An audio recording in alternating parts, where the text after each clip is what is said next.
We're live, Good morning, everybody, and welcome to the Children, Young People and Families Cabinet Panel. I'll just make a few announcements before we begin. At the County Council in July, Nigel Bell requested that an update on the number of children looked after who were sent out of county be provided, and it is intended to bring a full report to the November meeting. Hope that's okay, Nigel. Be a full report at that meeting, okay? Now, my further announcements. Due to the coronavirus pandemic, the Council will be holding this meeting electronically in accordance with the relevant regulations. Members of the public may also attend this meeting in an electronic capacity, and there is a link on the Council's website for them to do so. Members of the Council are asked to keep their microphones switched off until called to speak, and to switch their microphones off once they have finished speaking. Cameras may be left on throughout the meeting if members wish, but if you experience connection or other technical issues, it may be better to switch the camera off. I'm quite happy for members to switch them off. Cameras should be switched on if and when speaking, please.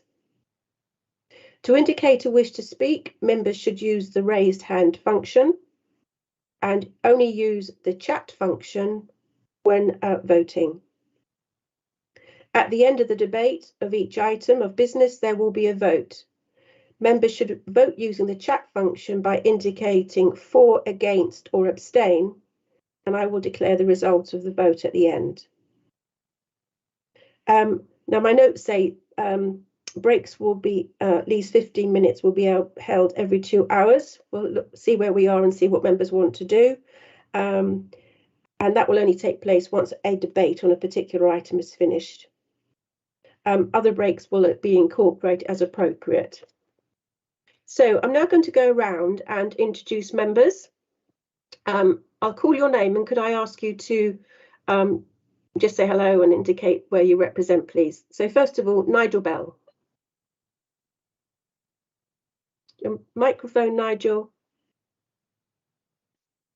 Sorry, Councillor Nigel Bell. I represent West Watford. I'm the Labour spokesman on Children's Services. Thank you. Thank you. Helen Campbell. Good morning, Helen Campbell. I represent St Albans North. Thank you. Leslie Greensmith. Leslie Greensmith, represent Goffsog and Berry Green Division. Thank you. I forgot to say to whoever's watching, I'm Teresa Heritage. I'm the chairman of this panel, and I'm Conservative, and I represent Harpenden South West. Paula Hiscock. Thank you, Chair. Councillor Paula Hiscox from the Conservative group, representing Rickmansworth West. Thank you. Mark. Good morning, everybody. Which one? Oh, sorry, Mark Mills Bishop. Oh, I forgot I've got two. Good morning, Chairman. Good morning, colleagues. Mark Mills Bishop, Conservative member for Framstead End and Turnford, and also Vice Chairman of this committee. Thank you, Chairman. Anthony? Anthony Rowland, St Albans East, Liberal Democrat. I'm not sure if my camera's working. Okay, it's not actually at the moment, Anthony, but that's okay. Fiona Thompson. Good morning, everybody. Fiona Thompson. I represent Hanside and Pear Tree in Welland Hatfield. Thank you. Mark Watkin. Good morning, everybody. I'm the other Mark. I am the Lib Dem opposition spokesperson for Children's Services and Education, and I represent Nascot Park in Watford. Okay, lovely, thank you. Now we have apologies from Dee Hart, and she is being substituted by Alistair Ward Booth, who has not yet, I think, arrived in the meeting. So I'll keep an eye out for him. So apart from that, there are no apologies. Members' interests. Can I just remind members to disclose any... What's a good morning from me? Oh, Graham, sorry. I missed your name. I'm terribly sorry. Graham. Yeah. I'm Graham Lawrence, Conservative member for Old Stevenage. Thank you, Graham. I do apologise. You're on my list. I just skipped over your name. Right, so where was I? Yes, members' interests. Reminder of disclosable, please be remembered to disclose any pecuniary or other interests when an item comes up if necessary. I haven't heard of any interests at the moment. Minutes of the previous meeting, which was held on the 14th of July. I can confirm that all of the actions in the minutes have been taken forward. Are we okay to vote on these? Does anybody need to say anything? I can't see any hands at the moment. Agreed. So could I please ask you to vote in the chat function? Be much better when we're back in person, won't it? Yes,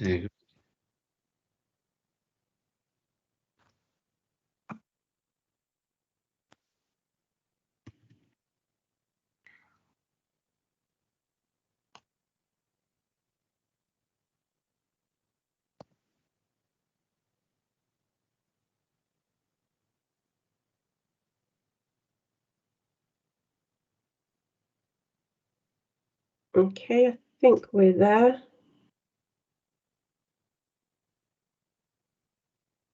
Only 7 people have agreed so far, Teresa. Okay, so who are we waiting for? Teresa, you're waiting for me, Anthony Rowlands, because my computer is not behaving very well this morning and I haven't got a chat function up. Okay, so I'm in favour. Anthony, are you in agreement? Yes. Yes. Yes, I am, and I'll get IT to help me. That's everyone's agreed, Teresa. Thank you. So, Anthony, I think could you turn your sound off, please? I think it's causing feedback. Thank you. Yeah, it was yours. Thank you. I see that Alistair Ward-Booth has now joined the meeting. Welcome, Alistair. Apologies for being slightly late, Chairman. I'm sorry we can't hear you, Alistair. I just said apologies for being slightly late, Chairman. Okay, that's fine. Thank you. We always start on the dot. So, okay. Public petitions, I have none. And now we are moving on to the first item on the agenda, which is Children's Services Annual Complaints and Compliments Report 2019-2020. And that presentation is from Cam Bangal, Complaints Manager. So over to you, Cam, please. Good morning, everyone. Yes, this morning I'm going to discuss the annual report for Children's Services. So this report is from March 2020 to April 2021. I'd like to start by going through the summary of the report, and then I'm happy to answer any questions you may have. So I like to start the complaints report with compliments, because I think we do forget the good work that staff also do in terms of all the work that they're doing with our service users. So we received 415 compliments in children's services in the last year, and this has gone up by 37% because it was 302 the previous year. So it's really, really good that we recognise the good work that staff do, because complaints are about listen, respond and learn. And I totally believe that we can actually learn from all the good compliments that staff get as well, and look at how they are working with our public and how other teams can actually learn from that as well. So going on to the complaints and representations, we received 450 representations, and they're slightly up by 1%. The number of stage 1 complaints were 277, and those were up slightly by 6%. So breaking them down into categories, social care received 133 of those, and again they've gone down by 20%, and education complaints went up by 52% to 144 compared to 95 last year. So social care stage 1 complaints. So I think it's really important that when we look at the numbers of complaints, we compare them with the percentage of total contacts we receive as the local authority as well. and that gives you a bit of an overview of the percentage of complaints that we get compared to the contact, and it's 1.1%, which is similar to the previous year. So complaints dealt with informally, 11% of complaints were dealt with informally, and that has gone down from the previous year. So what we do try and do going forward is, unless the concerns are very low level, we do put them through the formal process. In terms of going on to acknowledgement time scales met, 96% of acknowledgements were responded to within 3 working days. That's gone down slightly from 99%. Response time scales met, 91% of complaints were responded to within the 10 to 20 working day time frame. And that again has gone down slightly from 94%. Responses within 10 working days, 65% of our complaints are responded to within 10 working days. Now that is a really good average. I appreciate it's gone down slightly from the previous year, but you know, being able to resolve a complaint within 10 working days is a target that I strive to try and accomplish with our services. So just going on to outcome of stage 1s, not upheld. 38% of complaints were not upheld, 40% were partially upheld, and 20% were upheld. So again, the arrows will tell you that there's been a slight movement within those. Senior management reviews, we've only had 1. The reason for that is because we are going straight to stage 2s rather than doing a senior management review. And this is to support complainants so that they're not within our complaints process for any longer than necessary. And stage 2 investigations, we've had 56 and they've gone up. And as I said, the reason for that is we're doing less senior management reviews. Stage 3 complaint review panels, we've had 1, and that's the statutory stage process, because we do not have stage 3 in our corporate complaints procedure. Going on to LGO complaints, 34 complaints were received by the local government ombudsman. That's gone down slightly. The reason for that probably is, and I'm not, you know, only time will tell this year, is because the local government ombudsman was closed for at least 3 months last year when we had the first lockdown. So we are seeing cases coming through. So that could be the reason. It could be that less people went. I'm not sure, but, you know, we seem to think that it's a lot of it is because the ombudsman wasn't working for a huge period of time. Compensation awards have gone up slightly to 17,258 we paid out last year compared to 10,000 the previous year. So in summary, complaints performance levels overall remain good. Great to see more compliments than formal complaints, highlighting the good work of officers and teams. Acknowledgements and response times remain at a high level, and this is compared to the national average, because I do work with regional colleagues to look at how are other local authorities managing their complaints. Increase in stage 2 was due to changes in escalation process. Upheld complaints continue to remain low. Local government cases decreased, though this was likely due to the COVID pandemic. However, 47% were not progressed as investigations. The main reason for increase in education was due to increase in sent referrals. So that is the summary. Any questions on that? Thank you, Cam. Yeah, so I just got a few points. Could you perhaps, as we've got new members on the panel who haven't seen your report before, yes, could you actually explain what stage 1, stage 2 means? Absolutely, absolutely. In detail, thank you. No problem. So we have 2 complaints procedures that we use in children's services. Firstly, we have the corporate complaints procedure that the majority of the complaints will go through, and then we have the statutory children's complaints procedure, where a lot of the social care complaints will go through that are under the Children Act 1989. So when a complaint comes in, the complaints team assesses which process the complaint is best placed to be processed under. So for the statutory complaints procedure, we have stage 1, which is a local resolution by a team manager in children's services, and we give them between 10 to 20 working days to resolve that complaint. We strive to try and deal with them in 10 working days, but they do have up to 20 working days. If the complaint does not get resolved at that point, they have 20 working days to come back to me and tell me why they are unhappy and what outcome they are looking for, and then that is then reviewed. And sometimes we do try and meet with the complainants, because obviously if there's only a couple of things they're unsure of, it's important that we meet with them and look at what is it that they're unhappy about and what is the desired outcome. So from that, on the statutory one, if they're unhappy, they go to stage 2, and I commission 2 independent investigators, investigating officer and an independent person, to come into the local authority to review our practice and our records.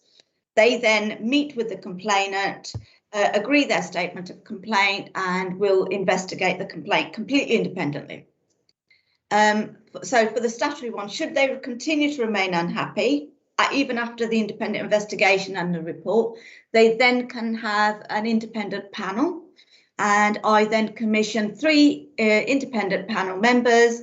I also expect the 2 investigators to attend that panel, and the complainants can attend as well. And the panel will ask any questions within the report they're unsure of, and then come to another decision. And after that point, they can go to the local government ombudsman. Within our corporate process, the stage 1 is very similar. Stage 1 is 10 to 20 working days, goes to the team manager to try and resolve, investigate and respond. Again, I encourage at every point that we should always offer to meet the complainants and discuss their complaint. And then again, if they're unhappy, they have 20 working days to come back to me and my team, and we will escalate it to stage 2, depending on what outcome they want and what is, what remains unhappy. For the corporate complaints procedure, stage 2 is the last process, and then they refer to the local government ombudsman. Okay, fine, thank you. And just in relation to compensation, are you able to give a vague indication as to what type of things the local government ombudsman calls for compensation on? Absolutely. So when our complaint goes to the local government ombudsman, they will be looking at, has this complaint been processed correctly? So through the correct process, have the timescales been met? They will also look at what went wrong. So they will review what we've said. They may ask further questions. So they have an assessment stage where they first come to us and say, has this been through your complaints procedure? And we will send them the information, either saying, yes, it's completed our process, or no. And if it's completed our process, we tend to send them the complaints we received and the responses we sent. From that, they will make an assessment whether they need to get involved at all or not. Because at that point, if they're satisfied that we've dealt with it correctly, there's nothing they feel that can add to the complaint, they may then just say we're not going to, they're satisfied and make a decision. If it's a complex one, they may look at it and think, well, we want to look into this in a bit more detail. We get an investigation letter, and following that, they will make a decision as to whether, like I said, whether we processed it correctly. If something went wrong, I always encourage staff throughout the complaints procedure and through the training that I do for them. If something has gone wrong, please look at that and put it right as soon as you're made aware of it. Because if we don't, when it gets to the ombudsman then review it, and then we'll get penalised. So some of the complaints that don't get picked up is because if he's looked at it, something went wrong, we've put it right, because we can all make a mistake. He will then say, I've got nothing further to add, but sometimes they then sometimes divulge a bit deeper into the complaint and the whole process, and they may find a finding of fault, and it could be delays in putting them through the complaints process. It could be delays in actually providing a service for them. and delays is usually between £200 and it can go up to £1,000. It depends on what the delay was and how it affected the complainant or the service user. Okay. And then it's also about a child being out of education, just to touch on that. So if a child's been out of education for a month, we could end up having to pay compensation between £200 and £500 per month of a child with complex needs being, out of education. Okay, fine. Thank you, Cam. So I think we all acknowledge and realise that the complexity of special needs is one of those areas that the council are working on and really trying to improve what we do. Absolutely. Jo, can you just remind colleagues what we're doing in relation to dealing with speeding up the SEND process? I think that will help. I'm sure they have questions as well, but I thought I'd go there first because I know what people are thinking and asking. So yeah, absolutely. In my head, that is. Thank you, Chair. Yeah, I think it is noteworthy, obviously, the increase in complaints around education and a number of those being to do with children with complex needs and special educational needs. So it's a good question. And we're doing a lot. Broadly speaking, the complaints around SEND fall into two main categories. One is about the timeliness of plans and reviews, and one is about provision, specifically special educational needs provision in our schools and health provision. So just to address the first one around timeliness, we have since the beginning of this calendar year implemented a new team that really is accelerating and adding capacity to our ability to do annual reviews, and they are making very good progress. That said, we still do have pressure across the system, particularly in view of the pandemic and the significant increase in requests for educational healthcare plans that we've seen since the pandemic. But we are making progress on that.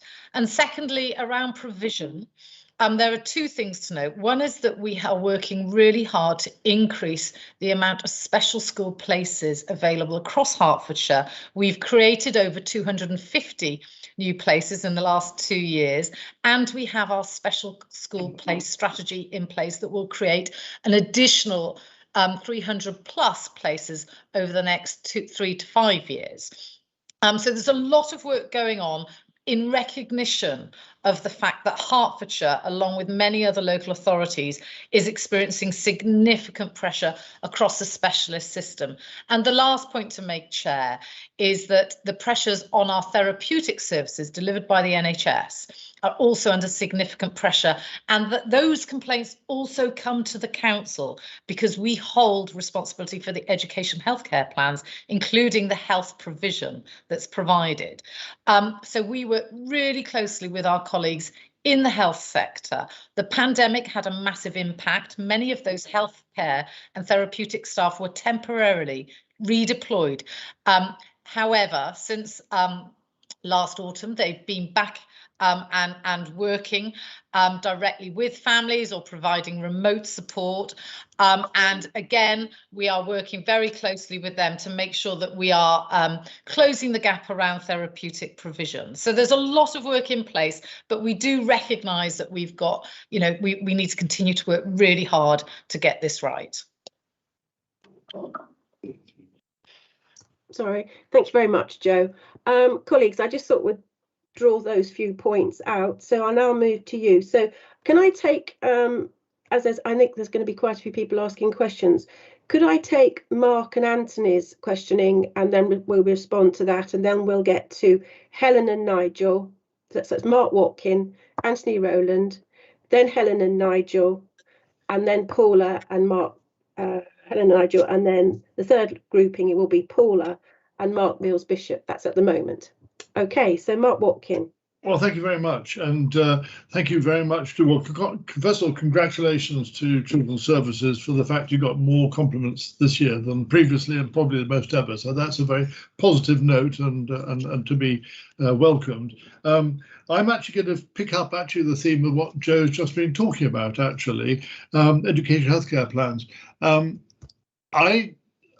understand that the workload of officers is just huge. And I'm going to make this point now, and I'm going to make it when we come back to the performance, because I don't think this panel really understands just what the workload for those teams is. And I'm going to want to see some sort of review on a regular basis of just how the workload's going, because I know Joe is very concerned about it, because we've had this conversation offline, if you like, and I think it's a key element. So if Joe will allow me to share this, it's over 200 cases per SEN worker. Well, how on earth can they give the kind of support they need to those workers? So it's no surprise that they are themselves then resorting to people like myself. I mean, I've got quite a number of families coming to me saying they're struggling because of the HCP or whatever. So that's a fundamental point that I want to raise now and in the next stage. So that's really my key thing, just to pick up on that. But can I just go back to Kamaljit, because she's done a wonderful job of explaining everything up to the Ombudsman's decision. But I'm just intrigued because in Watford, we have the doubtful pleasure of then having to put a special item into every cabinet paper, luckily not too often, announcing when the Ombudsman has found us at fault, which is a wonderful opportunity for the world at large to think that we're failing in our duty, when actually we're not. But occasionally things, as you say, Kamaljit, come through. So is the County Council required to announce this in a public way when they're found fault by the Ombudsman, or no, it's just been rather Anthony, hang on, Cam. We're taking two sets of questions. Oh, okay. Okay. Yeah, okay. And the other one, just to say, just to be quite clear, there's a particular point in the paper referring to the input from young people, and CHIC is mentioned. I'm assuming that if any things go through CHIC, they still get included into the data. It's not sort of a separate line of communication which doesn't then reappear in these papers. Can I just get confirmation on that? And those are my points. Thank you. Okay, thanks, Mark. Anthony? Thank you. I'm just thinking that in the later report, Building Life Chances very much overshadowed. COVID overshadows it. And my question is, and grateful for the report as Mark is, and of the many compliments in it. To what extent the sort of processes we follow have been made harder or more problematical by COVID? Has it been an impediment in any substantive way? Okay. Anything else, Anthony? No? That's yours. Okay, that's lovely. I was keeping it short and to the point. That's beautiful. Thank you very much. So we've got Joe, can you comment on the SEND case numbers? And then Cam about announcing LGO, and is CHIC included, and then the process. So Joe, if you can just take the first one around numbers. Absolutely, Chair. So just to remind the panel, because we've presented here before on the increase in requests for education healthcare plans since the 2014 reform, we've seen 176% increase in requests over the last 5 years. Now, Mark is absolutely right to highlight the impact that's had, both on caseloads of our statutory SEND team, but also on those providing therapeutic advice within the health service. And indeed, since the pandemic, we've seen that really step up. So caseloads are very high across all teams, both within the council and across the NHS. What I have undertaken in view of that over the past 6 months, we've been reviewing our statutory pathways in partnership with healthcare colleagues, and the recommendations of that review, which I'm currently finalising, are very clear on two things. One is that there's a real opportunity to restructure how we organise our work within our statutory SEND teams to better support both the staff, but also the service we offer to children and families. And alongside that, the need for some additional investment to build capacity within those teams. So those two things I am taking forward over the next 2 to 3 months. At this stage, I'm probably not in a position to go into more detail because it hasn't gone through the right decision-making panels and forums, but it is something that we are mindful of and working really hard to make sure that we address moving forward. Yeah, thanks, Jo. Mark, I can also give that assurance. That's top of my list, as it were, we have to deal with. So, Cam, on to you then, please. Yes, so in terms of LGO decisions, when an LGO makes a decision, whether it's a finding of fault or not, they publish them on their own online platform. So all decisions are published. They're anonymous, but they will say which local authority they relate to. So anybody can look at online on the LGO's website. You know, if we wanted to know what's happening around EHCPs, we could go put that search in and find a case. So they are public facing and the local authority's name is on them. In terms of do we have to publish them, we will only ever have to publish a report on, we've had to do one for adults because I work in both adults and children's. Last year we had a finding of fault for adults, which we had to take to Cabinet panel, make the members all aware of it. It also had to go into 2 or 3 local newspapers. That is very rare. I've been a complaints manager for 21 years, and in my time, there's only ever been twice that I've had to do that within a local authority that I've worked in. So once here and once in a previous local authority. That's very rare that we have to do it locally. Having said that, the way I see the LGO working recently, they do make those threats if they can see something happening that they think the local public need to be aware of. So are you saying that the LGO says you have to publish them? Only very rarely. Like I said, I've only ever had that said twice. No, I know. So what's the criteria, Cam, for authority bringing it out into the public domain when it comes? That's what Mark's looking for. What's the criteria? So if it's in the best interest of that region to be aware of, if it's something that we've repeatedly done wrong, they think it should be publicised, because the one we did last year for adults. So Cam, sorry. Yeah. So are you saying it's only the local government ombudsman that decides that something is made public? Yes. The authority doesn't have to. There's nothing. No, there's nothing. Sorry, no, I didn't know what you meant. Yeah. Nothing. We don't make that decision, but it's the ombudsman that will direct us to do that. So he or she will say, we want you to bring this to. Yes, whatever. Okay, absolutely. It's their decision. Okay, lovely, thanks. Right, the inclusion of the CHIC data into yours. Have I lost you, Cam? No, I'm here. When you say CHIC data, Children and Care Council, they get complaints and compliments. Does that get included into your process? Only if we've been made aware of it. I'm not. Jo, can you highlight that? Don't know if is yeah. I think Cam's right. I mean, in terms of the CHIC process, so CHIC just for other people on the call. So we're talking about our children in care process. Yeah. So I mean, if we have complaints through that process, we address it within our statutory children's services complaint process that Cam's already highlighted. So they are dovetailed. Yes. Okay, that's lovely. And then so, and Anthony asked, and I was thinking that as well. Here's the process. You know, we've got so many problems here. Has it been held up caused by COVID? Do we think there has to be a yes? But anyway. You mean in terms of the complaints process? Yes.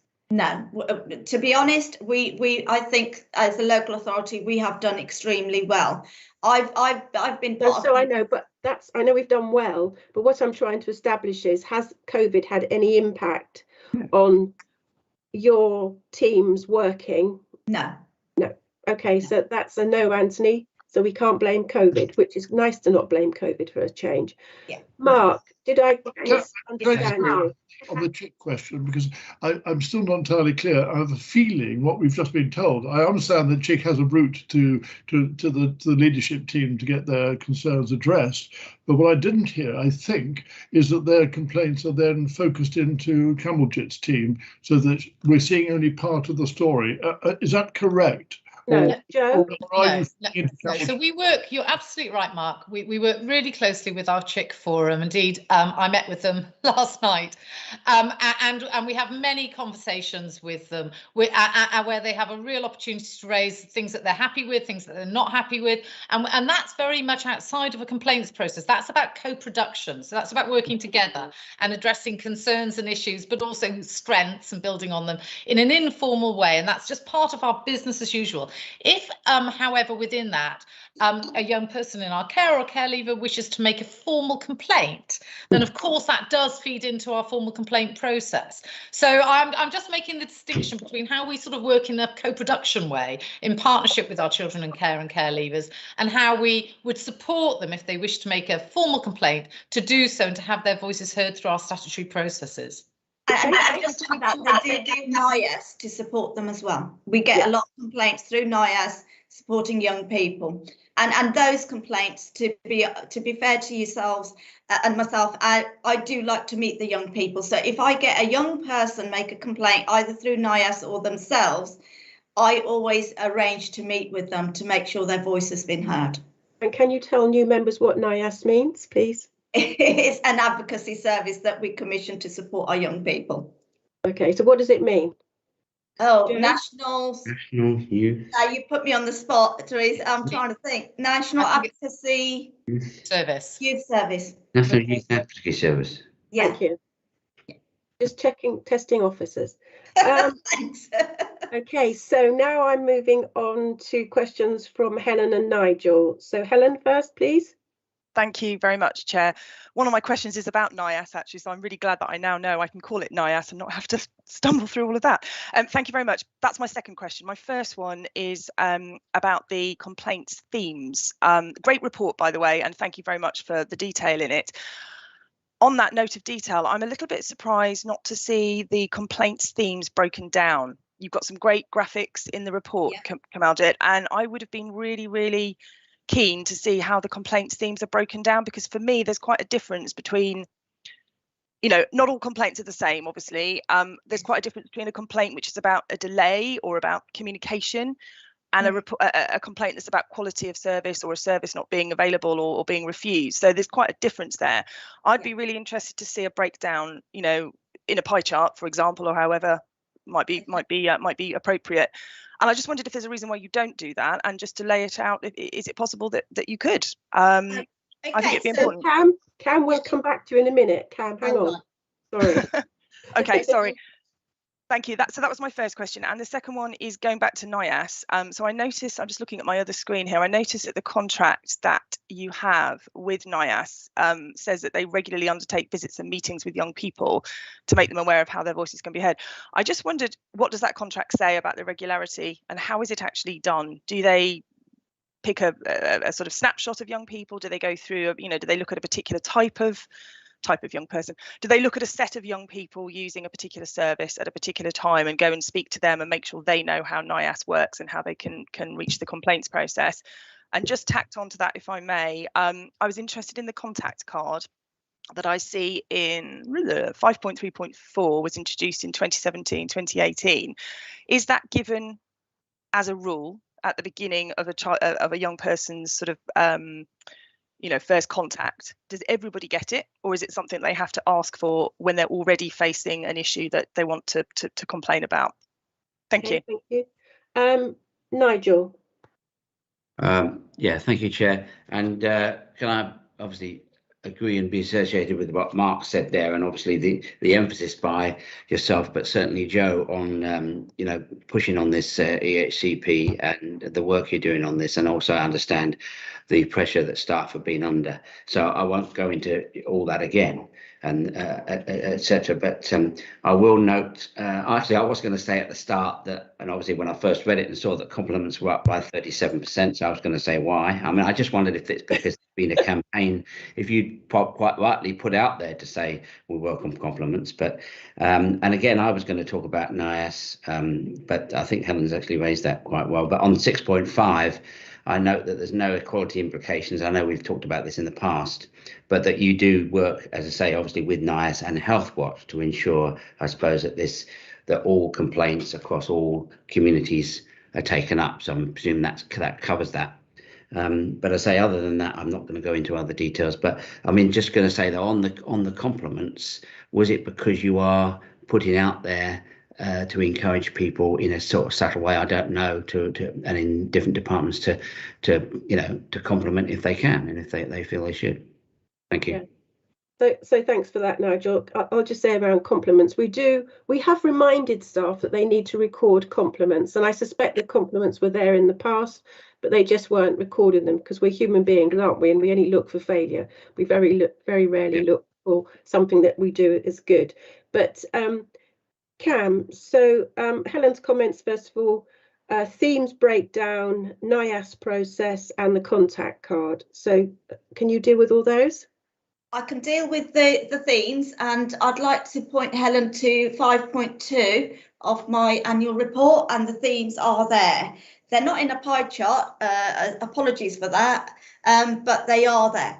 And the themes do say the sort of high level themes were conduct of workers, delays in responding, communication issues, dissatisfaction with care plans, assessments, issues related to education provision, education and healthcare plans, service declined, closure.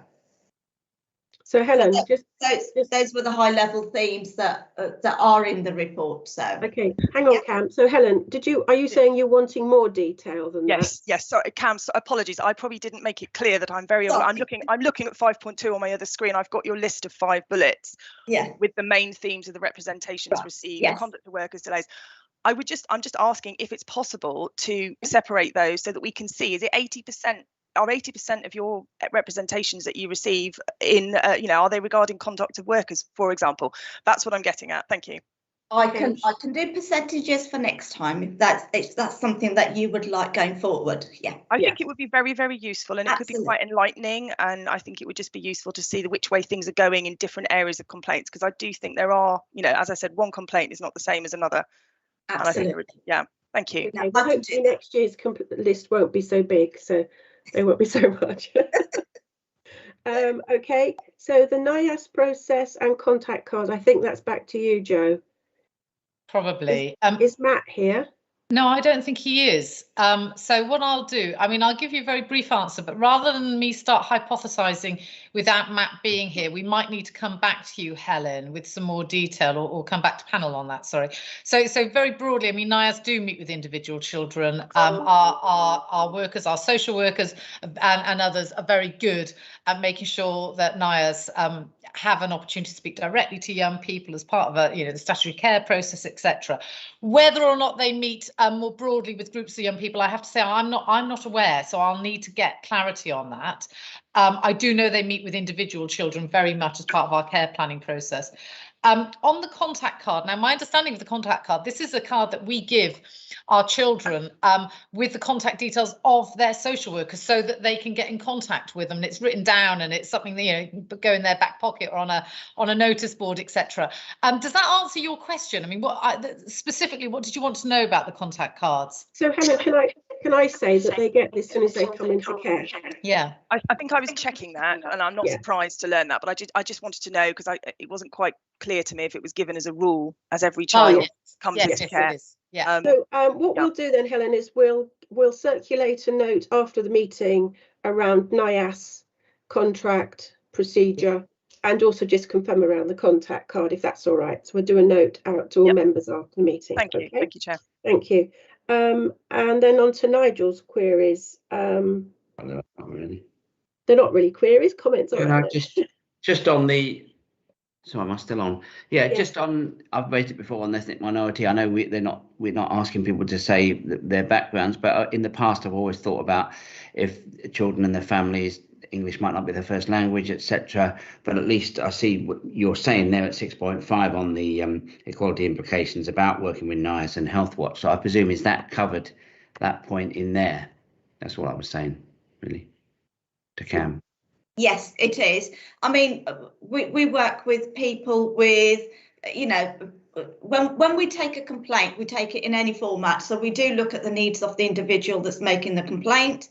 So, you know, we will make interpreters available if they need it. We will use the communication method that is desirable to them. So what we do try and do is make it as easy as possible for them to make a complaint.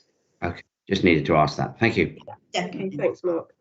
Okay, I think we're covered. And then we'll move on to the questions from Paula and Mark Mills-Bishop, please. Thank you, Chair. Camera on. Thank you, Chair. I agree with Helen. It would be good to have a breakdown of the main themes in some sort of pie chart or percentages.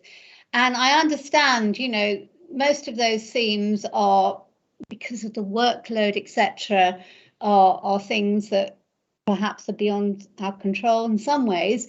But the one thing that really does worry me there is conduct of workers, because that, I think, there is no excuse for. We should be respectful and have empathy, etc.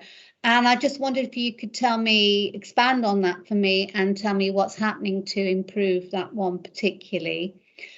Secondly, in 5.3.1, complaints training with children's home staff, it says that complaints are resolved locally and informally without instigating the formal complaints process. Are we sure our safeguarding is strong enough here? We have so many adults coming back and disclosing now that when they were children, they went internally and complained and weren't listened to, weren't heard. And I just want to say, if these complaints are being dealt with locally and informally, are we sure we have strong safeguarding on this issue? And then just a general one, because I'm new here. When money is awarded from a stage 3 complaint, do we have any control? Is this money then used for private tutors or trying to help the child, or is it just given to the families and that's the end of it? Thank you. Okay, so I think probably, Joe, you'll need to deal with the conduct of workers and training. But Cam, can I just ask you, where does the money go? Okay, so I can answer both of those if you want, Teresa. I'll get Joe to answer those actually, because they're procedural. But if you can just answer about the awarding. Okay, so in terms of awarding the money, when we are asked to award money by the local government ombudsman, we do actually ask that it goes towards the further education for the young person. We do ask for that, if that is possible, definitely, yeah. Yeah, okay, fine, thank you. So Joe, Yeah. Training and conduct of workers, how are we dealing with it? Yeah, absolutely. I mean, we take any complaint incredibly seriously, and obviously there's an investigation if we have a complaint about the conduct of one of our practitioners, which can range from anything. It can range from, you know, communication with a family, whether they've returned calls, right through to, you know, how they behave. So there's a whole range of things, but we take them all really seriously. And indeed, if the complaint is upheld, then obviously we take appropriate action within the systems we have already within the council, and that can range from training, that can range from supervision. It can also, you know, include disciplinary action depending on the individual circumstances, Paula. What I can definitely confirm is that we take all of those complaints incredibly seriously and make sure that we've got the right level of training, support and response in place. And then just to pick up on the safeguarding again, absolutely, I am very clear that safeguarding our children, particularly those in our care, is incredibly important. And again, of course, when we're working with children in our own, whether it's foster care or residential care, you know, there will be some concerns that they might raise that it's absolutely appropriate that we address those informally, as you highlight when you're talking. But what I would draw your attention to is if any young person wants to make a formal complaint, then we take that very seriously and we escalate it through the right process. They also have access to NIAS, to independent people outside of our our own workforce, and that's part of the important process of safeguarding young people. They do have access, they have contact details, they have face-to-face contact with people outside of our workforce that they can raise any complaints and issues with. So we make sure that that independent advocacy is an important part of our safeguarding response for all young people. Okay. Okay. Thank you, Jo. Sorry, Mark, I should have taken your spot, but Mark Mills-Bishop. Thank you, Chair. My question was on a point of clarity for Cam, and thank you, Cam, for your report. Councillor Hiscox has actually raised what I was thinking about. When you get a complaint, do you follow a definition? How do you decide it's a formal complaint? Does the complainant has to say, I am making a formal complaint? Or is there a criteria that you work around to ensure that we don't breach any safeguards as highlighted? Because we do hear young people as well, who say, well, I told them I made a complaint, but I wasn't listened to. So do you work to a criteria in terms of what is the definition of a formal complaint? Thank you, Chair. Thanks. Cam? Yes, we do, and it is in our report as well. I'm just going to the definition, so I'll give you the exact definition that we go with. But in general, when people come to my team and say we're unhappy about something, we would take it as a formal complaint because they've come to the complaints team, they've raised that they're unhappy, that will go through the formal route. The only time it's informal is, especially young people. If a young person is unhappy, that's taken extremely seriously. If somebody says a worker didn't turn up yesterday and they should have done, it's only very low level things like that that we might put through the informal process. But generally speaking, if somebody is dissatisfied with any service that they're receiving, it's put through the formal complaints procedure. So they don't have to say, I'm making a formal complaint. Okay, that's lovely. Does that answer that? Yeah, I think so, yeah. That's great. Thank you very much, Karen Jo, around that. Lots of questioning, but very important part of our process to assure residents that we are doing the best that we can, and we'll make changes if necessary. So I think we're asked to note and comment upon the content of this report. I believe we have done that. Could I ask colleagues to show in the chat whether they approve, for, against or abstain?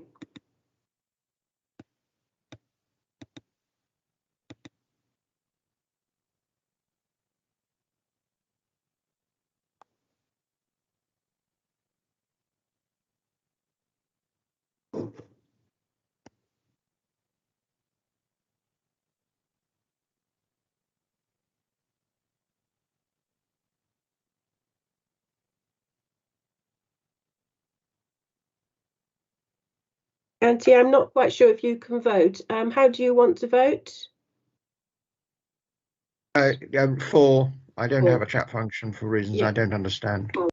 Okay, thank you. So I think we're okay. That's great. Thank you very much indeed. We're now moving on to the Q1 performance for 21-22, and we have Paul Dryden who will present. Thank you very much, Cam. Morning, everyone. I'm just going to share my screen. If you just bear with me 1 second.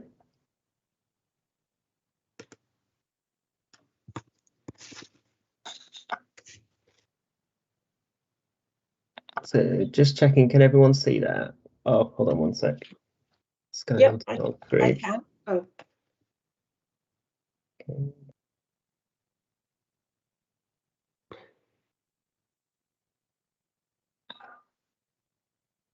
I can see Yes, it. perfect. Yeah, Okay. that's So, okay. Thanks. good morning, everyone. So I'm Paul Dryden. I'm Senior Performance and Development Manager within Children's Services. And today I'll be going through the Q1 performance report, which is April through June 2021. And I'll also be talking about the impact that the pandemic continues to have upon services, which we've touched on in the earlier item, but I'll sort of go through that as I go through the report. I'll go through all of the slides, and then at the end we'll do questions if the chair is happy with that approach. Yep, that's fine. Thank you. Thank you. So first, looking at our targeted services and early help, which is done through our Families First service. The number of assessments completed within Families First, and also Families First assessments completed by our SASH service, which works with adolescents. What happened sort of in the sort of summer of 2020? So basically what happened at the beginning of the pandemic was that we saw a huge drop off in numbers. Those numbers then picked up as things started to open up in the summer of 2020, and they've actually stayed reasonably sort of consistent after that sort of spike in the summer of 2020. And that's sort of for both the services, so for the SASH service and the Families First service, which generally works with younger children and young people and their families. What we are starting to see, which you might not see from this data, but I think it's important to share, is actually sort of an increase in complexity and more cases that are being stepped up to social services. And you'll see that in the figures later on. So while these numbers are fairly static, there are cases that are more complex that are coming through needing additional work and potentially being stepped up to children's social care. Moving on to the next slide, which is looking at education, help and care plans. Conscious that we've had quite a bit of discussion around this in the previous item, but just to sort of reiterate that with some of the figures, the number of requests for education, help and care plans is actually 67% higher than it was at this point last year, which was a particularly low point because that was the beginning of the pandemic, but it's also 7.4% up on the pre-pandemic year. And what's also more important to note actually is the proportion of requests that are actually being agreed. So we're now seeing more requests for assessments actually being fully agreed to go through the full assessment process. And again, that reflects what we're seeing sort of throughout the whole picture in children's services, is actually as cases and families and children and young people are presenting, the needs are much more complex. So we haven't yet seen that knock on, so we're only seeing about a 3 or 4% increase in the number of plans being agreed sort of up to June 2021. However, due to the length of time it takes to complete an education, help and care plan, we expect to sort of see that sort of September through to December significant increases in the number of education, health and care plans. So the demands on that service will continue, and we don't expect that to let up at any time in the sort of medium to long term. Next, looking at referrals into children's social care. So you'll see in your report there's a chart which sort of compares the last 3 years, looking at over a period of 13 months, so from March through to March the year after. What I want to do is just concentrate on that period sort of from March through to June, and you can see the green line on the chart, that's the current year.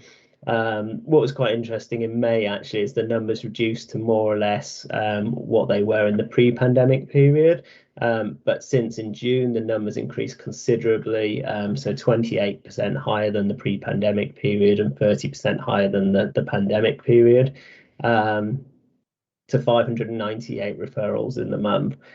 We've actually seen that continue into July and into August. So while numbers in August historically are much lower because schools are closed, They have reduced from July. They are still considerably higher than where we would expect them to be, so sort of about 20 to 30% higher. The knock-on on that is that we will see sort of more children and young people coming into services, whether that be child protection, child in need, or child looked after. And we did some forecasting probably about 6 or 7 months ago, which looked at the sort of long-term impact, and we expect that sort of from that increase in referrals, that impact will be sort of somewhere in the region of 18 to 24 months of sort of increased activity. So that's something that we need to keep an eye on.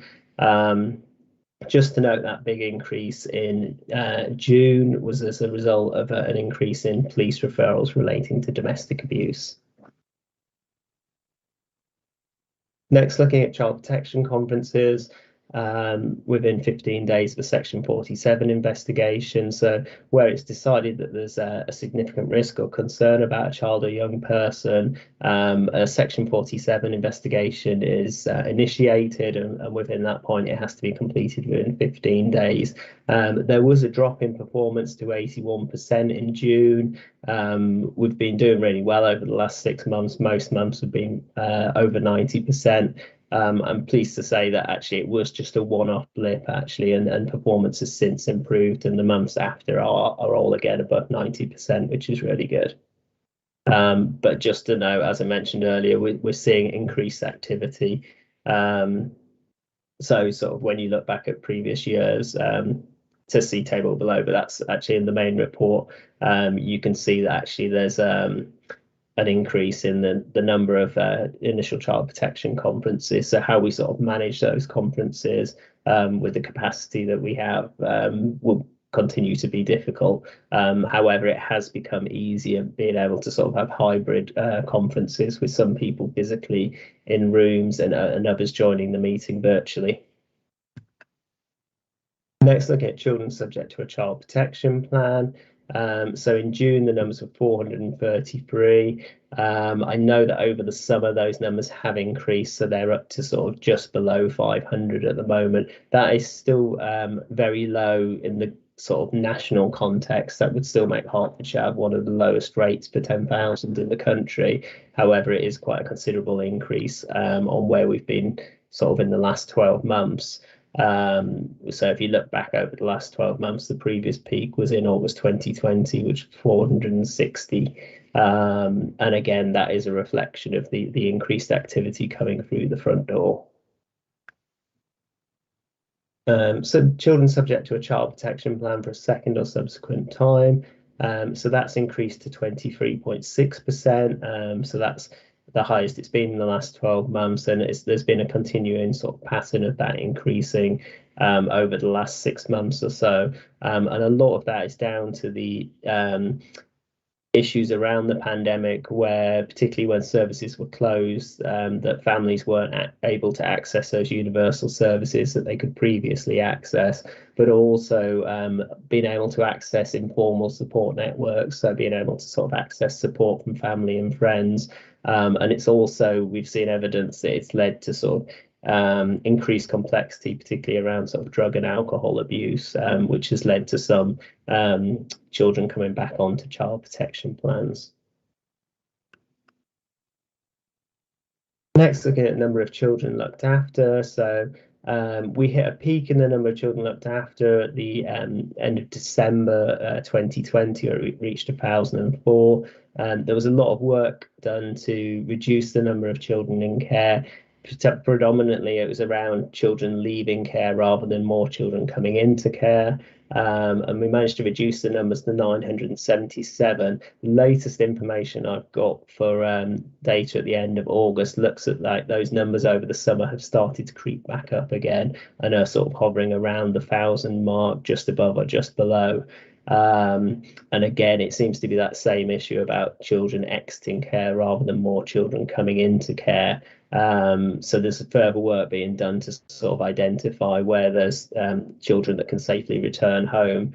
I do a lot of work for the Eastern region through Adopt East, which is our regional adoption agency. And what we're seeing there, which also is the case in Hertfordshire as well, is there's a lot of delays with adoptions at the moment. It started to get better a few months ago, and I don't know exactly what's going on with the courts. It might be that they're sort of reprioritising cases, but there certainly seems to be a lot more delays with adoptions in the last few months, which has sort of slowed down the number of younger children exiting care as well. Next, looking at children looked after with 3 or more placements. So you remember from last time I presented, at the end of the year, we had our best end of year performance, and the sort of throughout the pandemic, we've done really, really well actually at reducing the number of children with 3 or more placements and moving around to different placements. What we started to see, and these figures don't necessarily reflect because it's a 12-month rolling figure, so that 8.3% looks from June back to the previous July. We are seeing those numbers starting to increase now, and we need to keep an eye on that.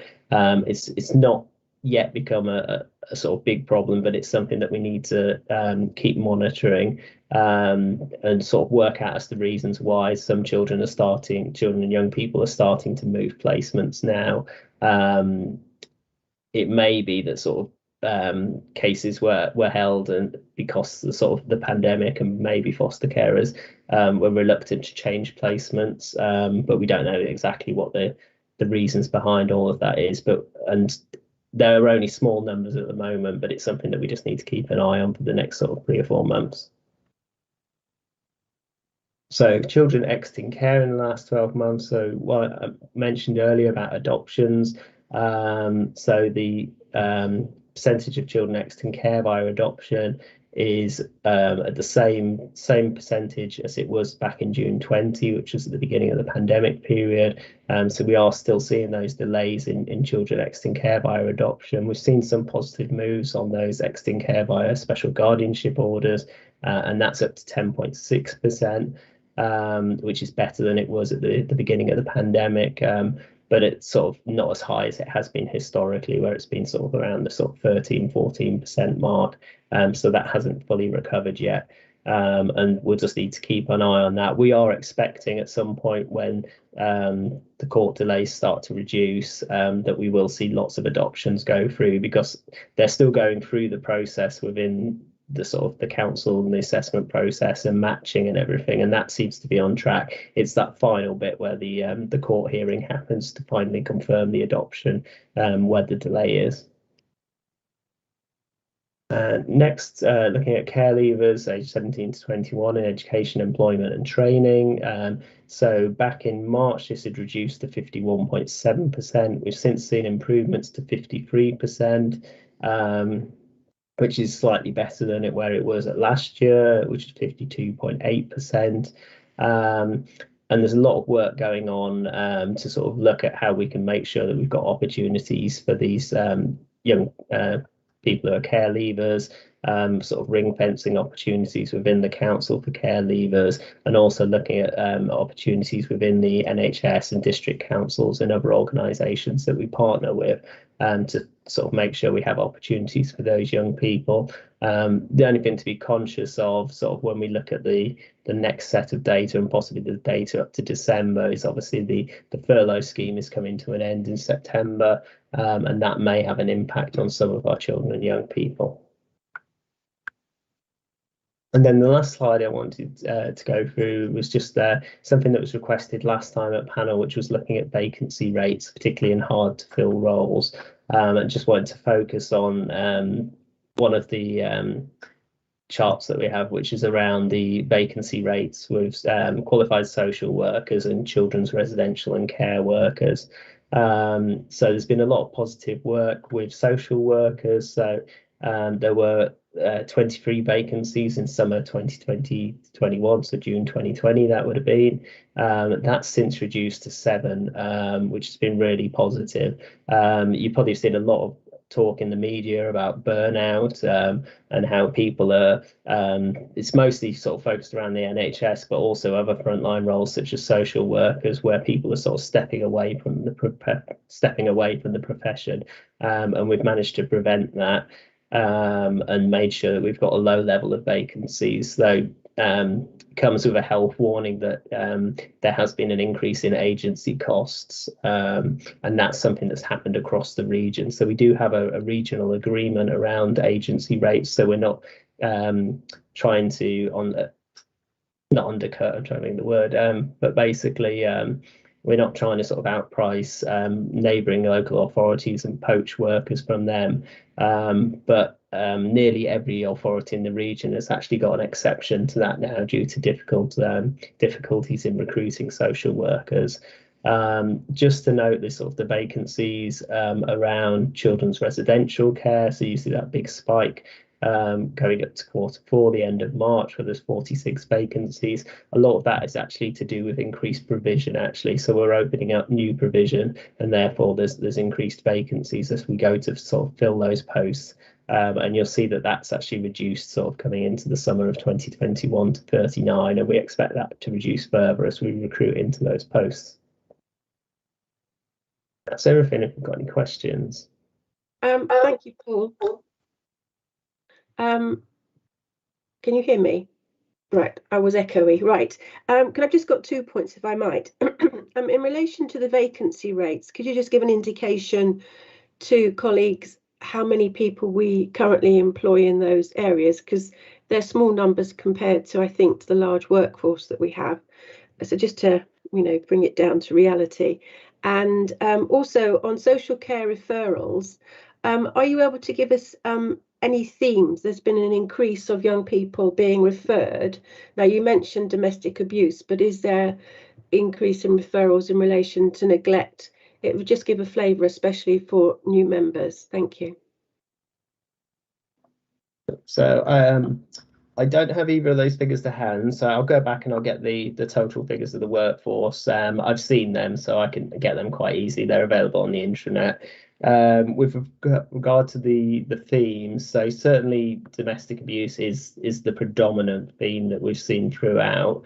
I'll go back and I'll see if there's any sort of changes around things like neglect, physical abuse, sexual abuse, etc.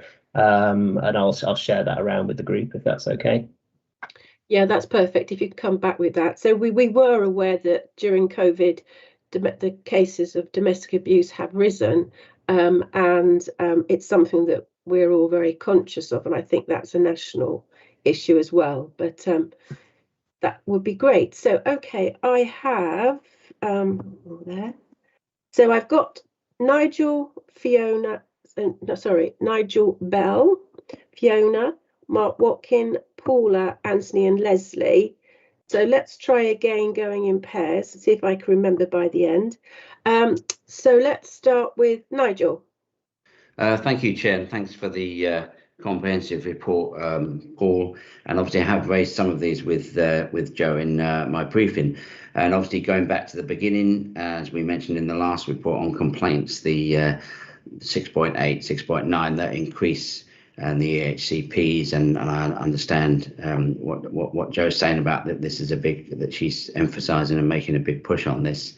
6.10, 15.7% of EHCPs annual reviews completed on time, but I know there's a lot of extra work being done here, so I won't go into details on that. But yes, I was pleased that you obviously mentioned 7.2. And obviously this is unfortunately the higher referrals due to police referrals, which is obviously the domestic violence. So the important that we obviously keep focusing on that. And 7.3, I was surprised you didn't, or I don't think you mentioned particularly 7.5, which was the Child in Need CIN plan. It says decreased from 948. And so I've got this wrong, March 99 to 919 in June. So I didn't wonder if you could comment on that. And 8.1, obviously the figures on child protection, as you've mentioned, and I think it's very important. We always have to keep an eye on the 8.3.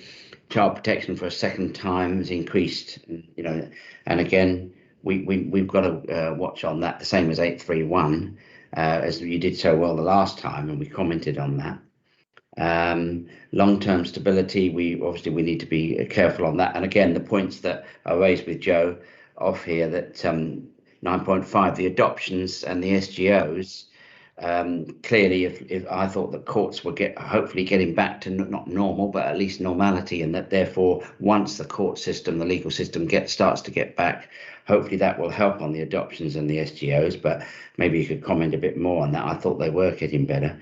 And then later on, I know it's a long way in the report, when you did talk about the vacancy rate, and I had raised that, and it says there 136. I thought particularly note that I wanted to bring up, and I did mention the other day on 10.2, the educational psychologists. I'm sure we've all had that over the years as counsellors, where parents have had to come to us and said, look, I've had to go and pay for some expensive psychologist, 60 miles away or something. So it is a need, and I know that's very hard to find. Maybe Joe could comment on that. And I see that on 10.3, the vacancy for social workers, it's there. So I was going to say only 7, but clearly we've done a lot of work on that, I know, over the years. And then also at 10.4, the vacancy rate for, obviously children, residential care workers and senior care workers. Obviously, that's key for us. And with all the extra building we're doing for that's going to be something for the future that I'm sure the administration, Teresa, will take into account, that we still need to spend to make sure that we have those on site and that we can bring in more. But clearly, as mentioned earlier as well, the big issue seems to be the increase in the number of CLA, children looked after, age 16 and over. So I presume we need to take this into account. But I know there's a lot of various points I brought up there, but hopefully you can comment, say 7.5, and obviously CP, children looked after, and those things on the educational psychologists. Just leave it at that. If you could come back on a few of those. Thank you. Okay, so Paul, we'll take Fiona's questions and then we'll do 2 lots together. Fiona. Yeah, thank you very much, Chair. And thank you, Paul, for the report. Very comprehensive. As a new member, I'm still getting used to the data behind it. So thank you for the narrative. Nigel has covered rather a lot of the report. However, there were 2 areas I wanted to ask about. One, so 7.3, and that was, I think, the safeguarding and percentage of re-referrals to social care. Really pleased to see that, we've stayed in the top quartile, and that's really good news. And my question would be, as a new member, can you explain why we are so, why are we good at keeping those figures low? That would be one question. And then recruitment and vacancy rates, which obviously are a cause for concern. And we know this is a national problem, not just a local problem. And, really pleased to see that the number of social workers have increased, although obviously there are still senior care workers and residential care workers, and we have still quite high vacancies. How confident are you, Joe, I suppose, that we can meet the need, and what has been done at a national level? Because it's not simply, as far as I understand it, it's not just about offering more money to attract people in. There is actually a shortage nationally, and partly due to burnout, etc., etc. So how are we feeding into this at a national level? And so one other question about Ed Sykes, and this is just for my information as a new member. Am I right to assume that the low number of Ed Sykes has a direct impact on the delays to the EHCPs? Is that something, have I assumed that's right? Thank you. Okay, Paul. Excellent. So I'll start with the child in need numbers. So sorry I didn't highlight that. So that is quite a good achievement, actually, that those are going down. And what's quite interesting with that actually is sometimes it's a bit of a sort of seesaw. So you'll see sort of as the child protection numbers go up, the child in need numbers go down, and vice versa. And actually that hasn't happened. So that sort of shows that there's less overall children within the family safeguarding service, which is a positive. Yeah. It's quite sort of better to do that sort of longitudinal look. So probably what I'll do in the next report actually is look at the long term, sort of over the last sort of 13 months, and look at where the SIN numbers have gone and where the child protection numbers have gone as well. And we can see what that correlation is and see if it's actually children sort of moving out of the service and stepping down, or whether it is just children moving between the two. Certainly on the figures for June, it looks like it's young people being stepped out of the service, which is a positive. Good. Excellent. With regards to the adoptions of the courts, yeah, I was under the impression that things were getting better with the courts as well, which is quite interesting, and probably not for quoting because it's just a hypothesis. But I wonder whether that they're starting to reprioritise cases. So at first it was sort of they were working down a list in sort of order that they came in, and now they're going with more high priority cases. So for example, care proceedings where it might be an issue of safety, and that's potentially pushing the adoption cases down. I don't know that for fact though, but I am meeting with Adopt East colleagues tomorrow, and I should be able to get a much better picture around the sort of the regional picture around what's going on in the courts. So I'll be able to get sort of some more concrete facts that I can share with you, but that's just a theory that I've got. Okay, thanks. So Joe, could I ask you to speak to Matt on that one, because I know that he has been working with our legal teams on this, so there, see what the reasoning is there. So yeah, so that can be added to Paul's response as well, perhaps. And we definitely are seeing more activity sort of at the sort of the care proceedings level. I know that, so that might be what's impacting on it, as it's the same courts that will be hearing those cases. Okay, thanks. Yeah. Ed Sykes. I can come in. Paul, do you want me to cover off about the Ed Sykes? Yeah. So I think, Fiona, that was your question, although Nigel touched on it as well. So yes, I mean, we do have, there's a national shortage of education psychologists. There has been for many, many years. We've run a really good recruitment program locally to recruit more education psychologists, and I think I'm right in saying we've had 4 join in the last, several months. And we've particularly targeted trainee ed psychs too, so people that we can bring in and train up and nurture within Hertfordshire, and we've had some success with that. That said, we've had a few people leave too, but for the normal reasons, moving away, one's got a promotion, that sort of stuff. So we continue to think about how we can attract people, and I'm really clear that we need to really focus on how we can support traineeships to come to train with us and then to stay with us, and that's a massive focus moving forward. Inevitably, any shortage of therapists, whether that's educational psychologists within our own teams, occupational therapists and speech and language therapists within the NHS, does impact on how the timeliness of advice being given into a statutory process. So yes, I mean, a shortage of education psychologists may well have that type of impact. We don't have a massive gap though in our education psychologists. We've got many education psychologists working with us, but we've also seen that steep increase that Paul's mentioned in requests for advice and statutory assessments. So it's impacting across the system. Chair, may I just come back with a question to do with the Ed Sykes? Do we lose many to private practice, and then does that have a direct impact on our costs?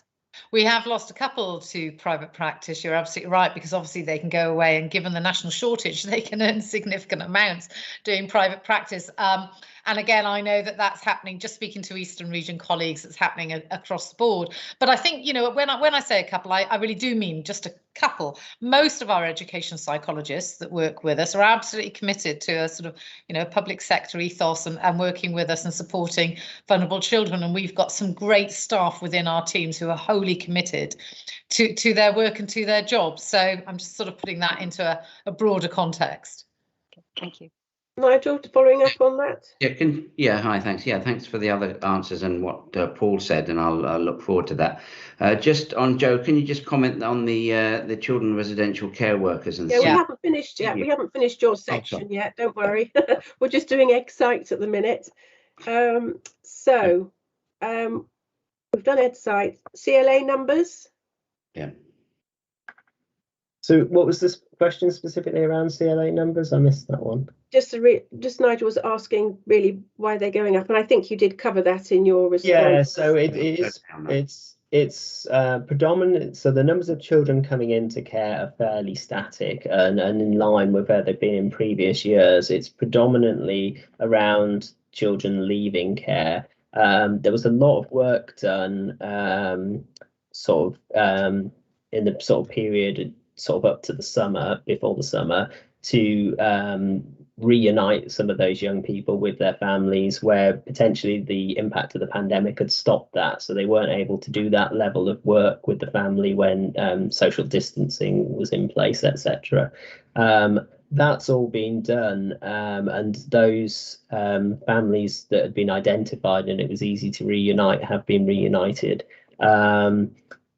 What we're now finding now, it's the more difficult cases where there might be sort of more complex problems, and we're not managing to sort of reunite those families as quickly as the other cases. That's the predominant issue. So it's mostly around teenagers, but like I mentioned before, there is also the younger children in the courts as well, which those children are placed for adoption. So a lot of them are actually placed with their adoptive family, but they're still looked after and still have a social worker attached to them because they're not fully adopted until the hearing happens in court. So it's at both ends of that, but it is about the children leaving care rather than the children coming into care. Okay. And then Fiona asked, why are we good? What do we do that's different from everybody else? Referrals. So we've I've been here 8 years and we've always been pretty good at this, but we have got better over the last probably about the 5 or 6 years, and that's mostly around the strong early help offer through Families First. So what happens when a case exits social care because they're no longer at that sort of level of threshold, they'll then be supported through Families First until they no longer need support. But basically we don't sort of say, oh, off you go and get on with your life.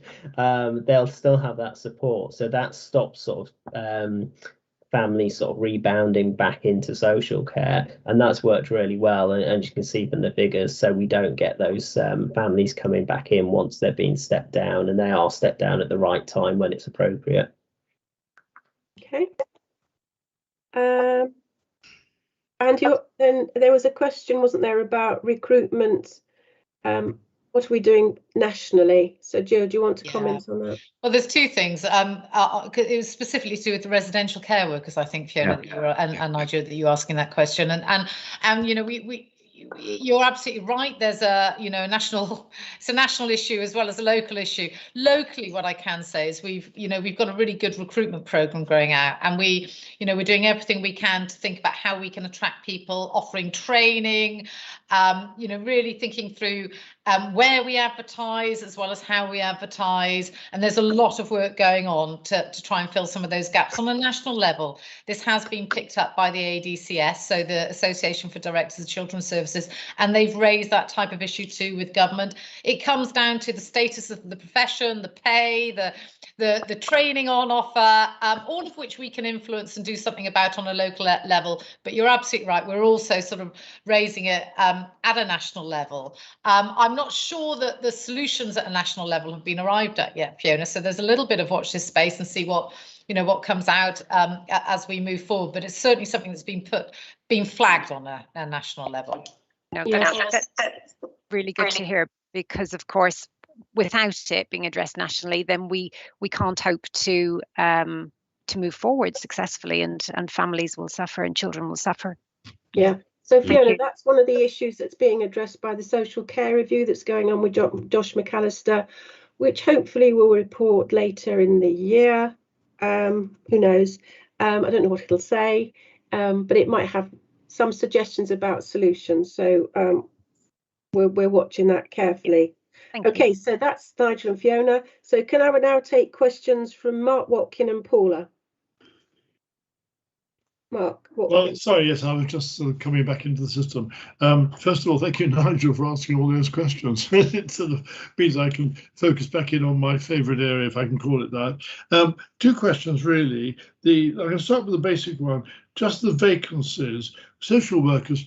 What do we include as a social worker? Because I understand some of the officers that work in the SEND team are not specifically trained social workers. Is that correct? And if it is correct, are there figures in terms of vacancies and churn appearing, because I understand that there's a huge pressure in that team. So can you just clarify for me if we're also picking up the situation in that team, please, Paul? So they are just. Paul, let's just take callers. I'm doing them in twos. Mark, can you just say all your questions, get them out, then I'll go on to Paula. Otherwise, we'll be here all day. Sorry. I'm going to move actually to a question about education healthcare plans, and the reason I'm going to raise it is actually, and Paul's does a brilliant job with what you give us, Paul. So this is, but I'm going to ask you for more work.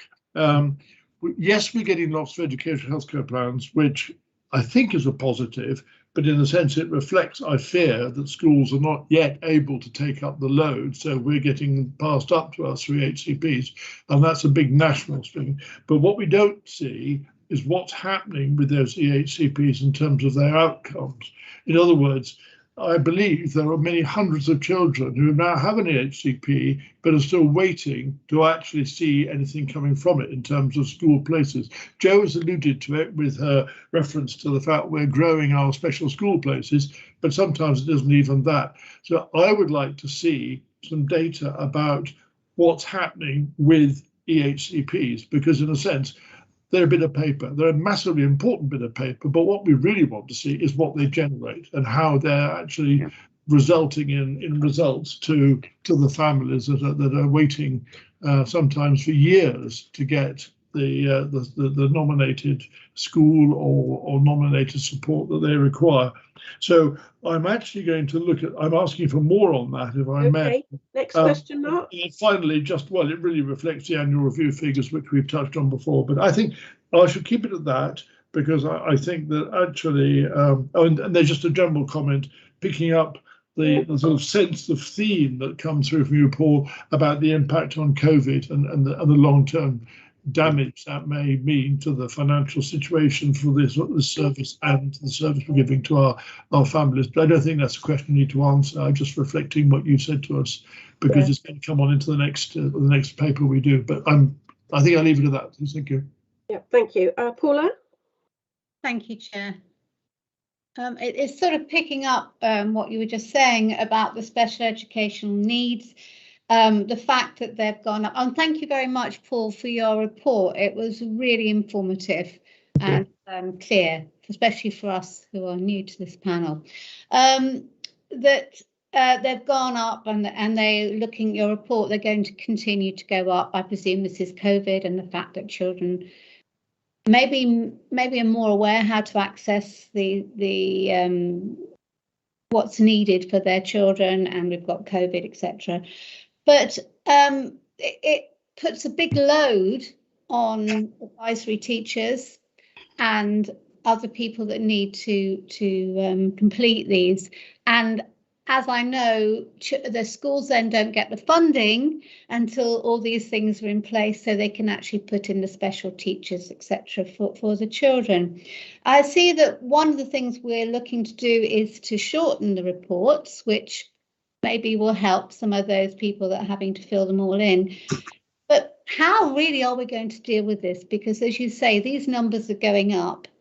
Do we need more staff? We have to look at it now, probably, because it's just going to be a bigger and bigger problem.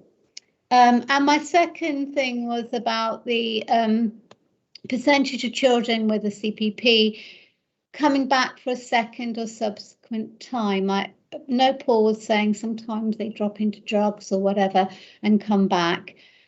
How actually are we dealing with this? Because it's really important, and the more children fail, so to speak, come back, it doesn't look good on their outcomes for life. So what actions are we taking to try and prevent this happening?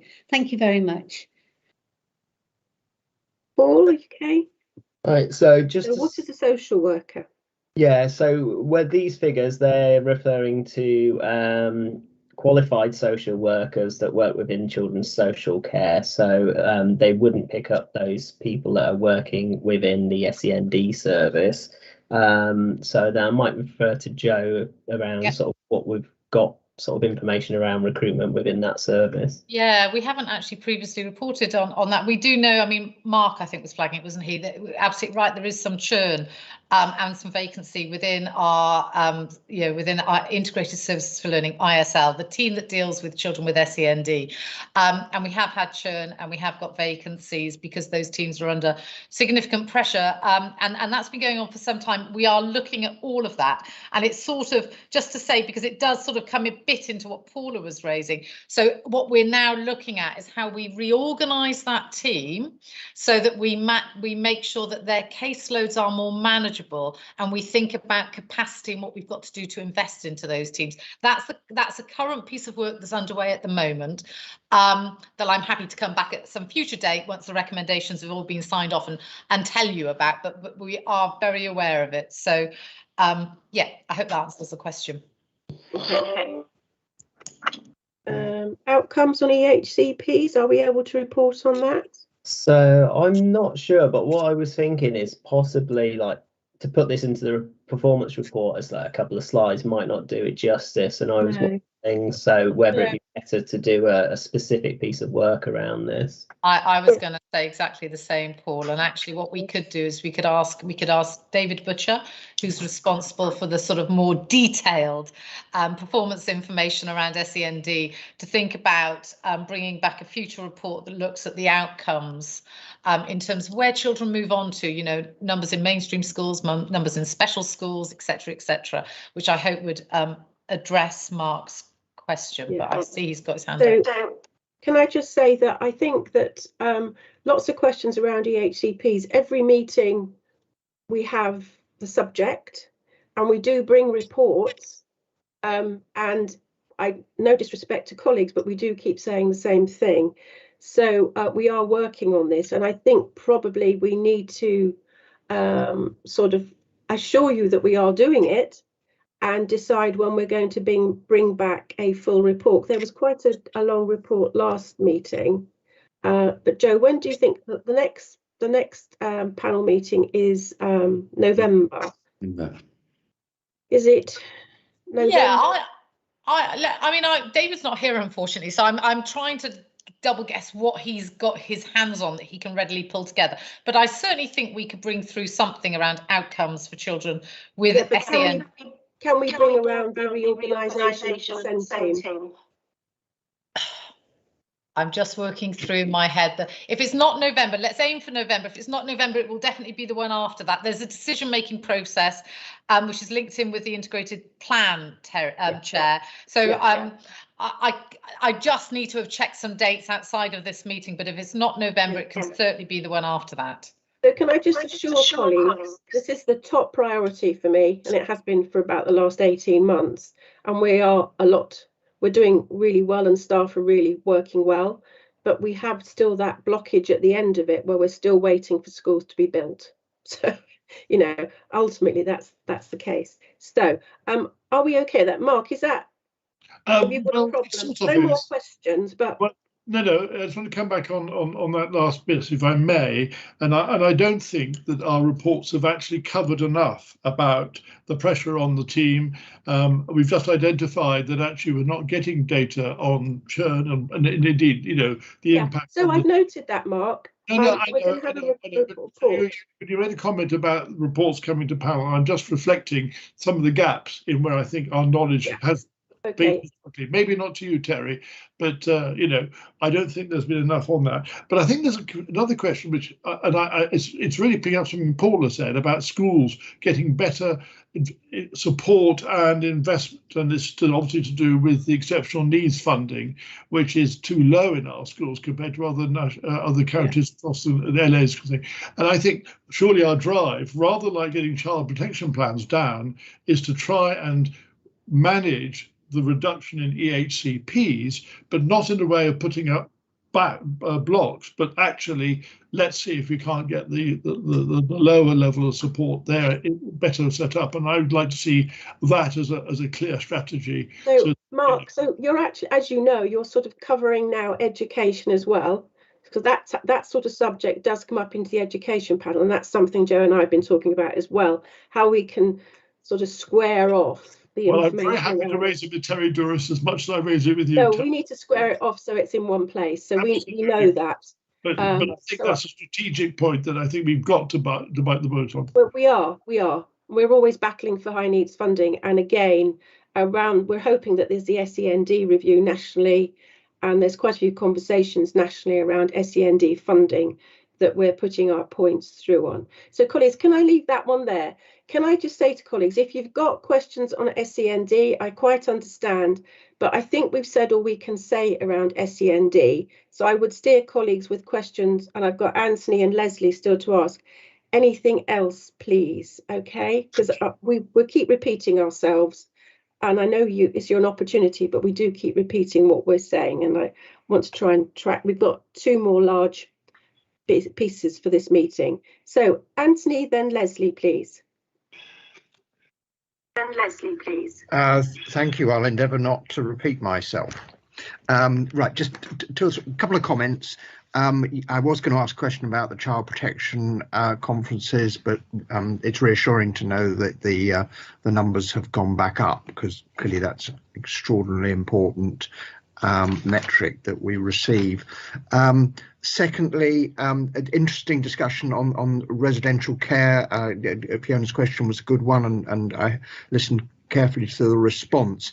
And I'm just reflecting, I mean, the reason why Woodland View in St Albans in its previous incarnation fell apart was to do with difficulty of recruiting staff and retaining staff. So could we be kept informed? I mean, there's absolutely no quick fix on this, and we all probably understand that, but I think it really would be important for us to be kept informed of any initiatives that are taking place.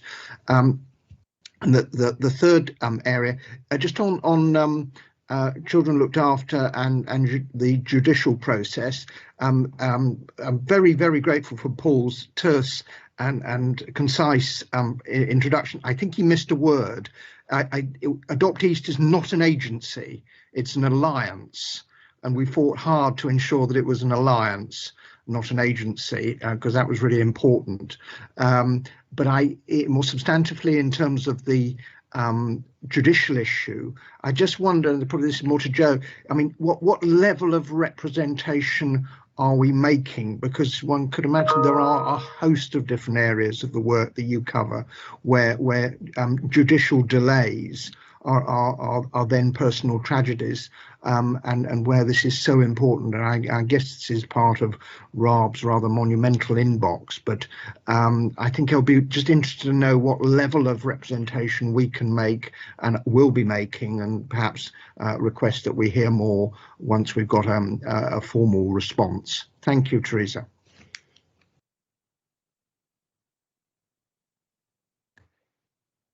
Thanks, Anthony. Leslie. Right, Paul, thank you very much for your interesting report. Much of what I wanted to ask has already been covered by colleagues, but there's one question that I would like to ask. We've heard a lot on the news about the vaccine status of people in adult care homes. Does the same apply to staff that work within the children's sector? And if so, what kind of impact is that having? Okay, thank you. And I also think that Matt Ansell's joined the meeting, so that might be quite useful. Okay, so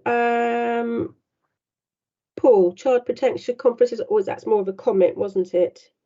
Yeah, okay. Residential care and retention of staff. Anthony, you've previously heard that it's a challenge to find the staff. I think an additional problem for us is that we have, when children come into care and residential care, they really are very complex. They are really, really challenged young people. So the type of worker that we're potentially looking for, it's a vocation basically, I think, it is quite difficult to recruit. And that's been recognised nationally. And I do know that the LGA has written to the minister around that only last week. So that's a national issue there around secure residential units and the type of workers that we need to have in those units. That is going ahead. So can I ask Matt? We've had quite a few questions this morning around the judiciary and the delay. Can you make some comments, please, around that in general? Why we thought it had all started ticking along nicely, but it seems to have come a cropper, as it were. Yeah, I mean, it hasn't. In terms of care proceedings, so the public proceedings that we issue on,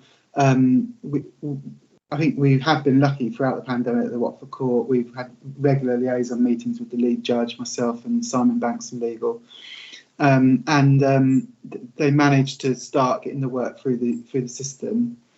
But I mean, no doubt the pandemic has and is going to have a long-term or longer-term impact on lots of parts of children's services, and the court is no different in that respect. So they were starting to hear cases in a more timely manner certainly after the last lockdown.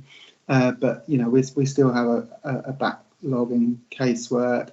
There is still an impact in terms of some of the expert witnesses that they use within public law proceedings due to sort of not having sort of regular employment through the pandemic, have moved away from that part of the work. So getting experts has become a bit more challenging, which was something that we hadn't necessarily thought was going to happen. But myself and Simon, we meet on a regular basis, as I say, with the lead judge, Judge Frederick at Watford County Chambers, and also with the Eastern Region lead for CAFCAS. And so some of the other challenges, like Children's Services, CAFCAS, who are the organisation who provide the guardian for the children within the court proceedings, so represents the child's voice in an independent manner. Their officers are also social workers, and they are experiencing significant recruitment and retention issues as well, which is meaning that is also having an impact on delay in court. So it's not all related to it's not all specifically related to the local authority in the pandemic. It's also impacting on CAFCAS quite significantly and their ability to work to the timeframes in court. So it's a number of issues that are coming together as a result of the pandemic. In terms of children and young people, as I've said to this committee before, the impact is fairly obvious, but the impact is delaying final care planning decisions for children. For those children that are looking for adoption as a final care plan, obviously, the sooner that we can prioritise those cases, which we try and do, the better for those young children. So we've done that exercise as well within the department. We've sort of looked with the court and CAFCAS at which sort of cases or which children we need to prioritise as to try and move through the system as quickly as possible, and where there are perhaps some cases where children we're in court, but we've already made a decision for perhaps children to be returned to a family member or to the parents, but we're still in the court process. They're the cases that we've been able to sort of move to the back of the list, as it were, because the children are in a place where we think they're going to remain. So we've done that exercise of sort of prioritisation as well, which hopefully will mean that delay for children is reduced. Excellent. Thank you, Matt. Anything more I can say, please do. Did you want me to pick up about the residential question? If you can. So as far as I'm aware, our sort of mainstream children's homes staff aren't affected by the mandatory position that adult workers are in. Some of our staff in the 0 to 25 services are covered by that mandatory vaccine because they're working in CQC rated establishments, as far as I'm aware. So it's the members of staff that are working in those units where we have children where there's a high level of medical need, to the CQC registered rated establishments where the mandatory vaccine will be implemented. But workers working in our sort of mainstream children's homes, it doesn't apply. No, but they've all been able to get the vaccine if they want it. Yeah, they've all been advocacy, and we've strongly encouraged it as an employer. So we've strongly been encouraging it, but there's not a mandatory position on sort of mainstream children's homes. Okay. Right, thank you. So I think we've covered that string of questions again. I think we've thoroughly gone into our performance report. So thank you very much, colleagues. Obviously, officers are always available to answer your questions. So if you have some deep questions, please do. Can I say in the first instance, direct them via Joe or Matt, and they will pass them on to whomever can help, really. So you don't need to wait till you come to a panel. So we're being asked, the panel is asked to scrutinise current performance and comment on any areas for improvement and or interest. Well, I think we've done that. So can I ask you please to just agree or not? Have you done? Just agree or not? Have you done? Teresa, I'm orally in favour. Thank you. I think I'm going to be orally in favour because my machine slowed down as well. So.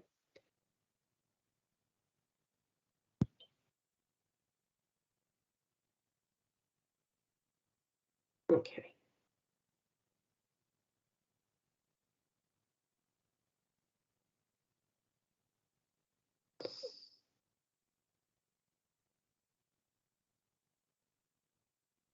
I think we're there. Yes, we agreed. Thank you. So I don't know what happened there. My machine just decided not to let me do anything. Okay, it must be tired. So colleagues, we're at 11:19. Do you wish to take a 5-minute, 7-minute break? Yeah, I'm seeing a few please, nods. Chair.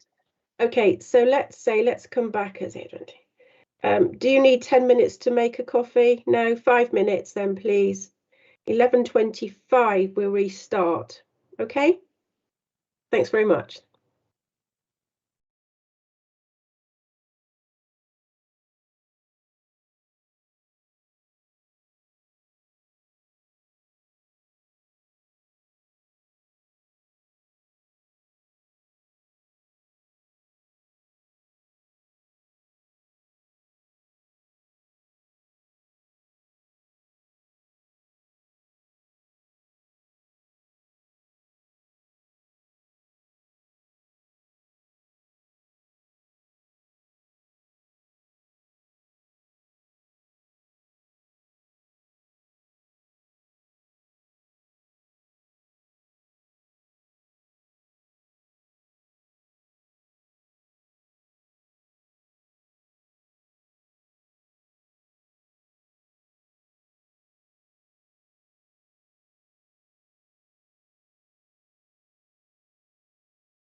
go ahead to be told that we're live. Okay.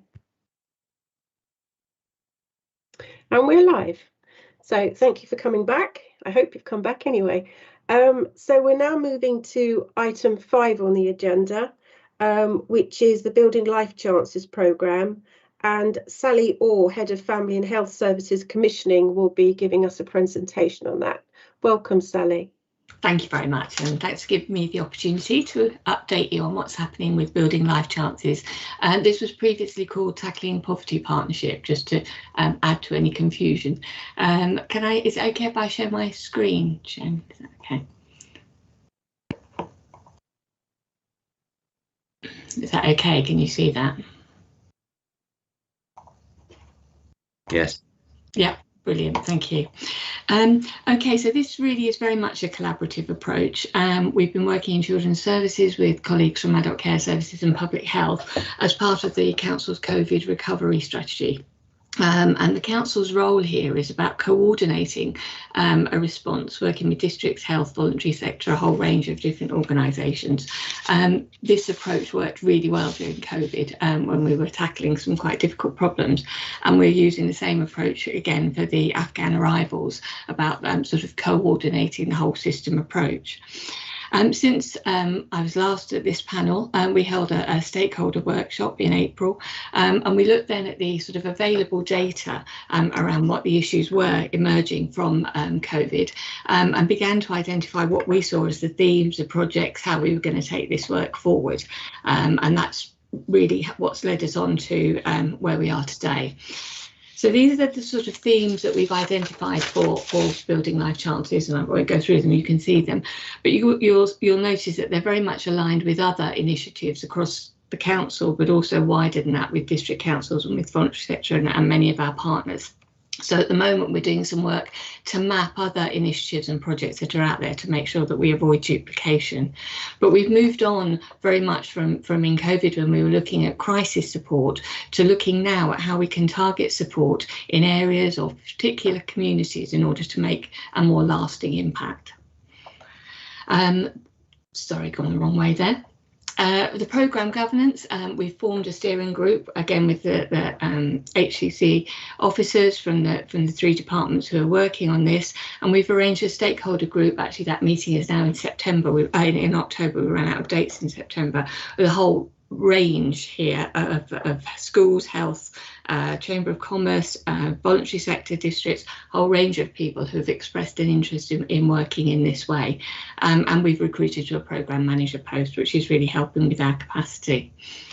So the report included an appendix around giving details of how we use the COVID local support grant and the evidence we have already of its impact. And that has been sort of the main sort of source of funding really up until now. But that funding, the government funding, ends at the end of September. And part of the work of the Building Life Chances programme will be to identify other national external funding sources, as well as supporting partners to bid for funding where we see it's appropriate, because if there is a gap in support. We've already put in a joint bid to the Council's COVID Recovery Fund under Building Life Chances and been allocated £2.3 million. And there were sort of some particular programmes within that for children's services, which are listed on the slide there. In addition to that, Children's Services applied to the Recovery Fund for a number of projects to support issues that had arisen that we're aware of within Children's Services, and a lot of that is reflected in Paul's report, the issues that we're already aware of. I think I've put some examples on the screen here, but I think it's the themes really that are important. Family support is from early support right the way through to safeguarding, and we have a number of projects under that heading.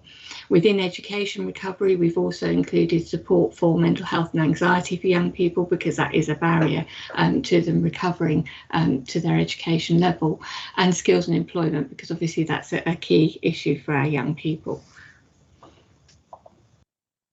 And so next steps really, I mean, is to have the discussion obviously today. This report has also been to the Adult Care, Health and Wellbeing Cabinet Panel and the Public Health and Community Safety Panel, and a version will also be going to the Health and Wellbeing Board later in the month.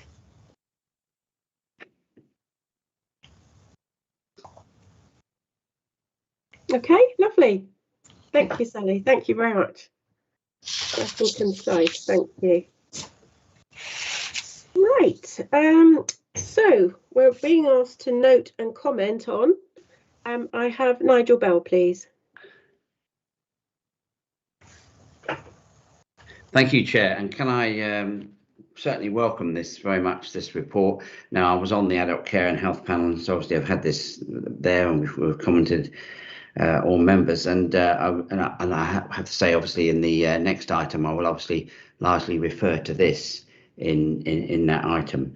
But I certainly would like to look at this, and it's very important, the work, especially across the 10 districts that was done in COVID, that should be carried on, the health equality aspects, and that this hopefully will improve the child poverty figures and aspects. But I'll obviously have to this will go over into the next item. But particularly note a lot of the points that Sally's made.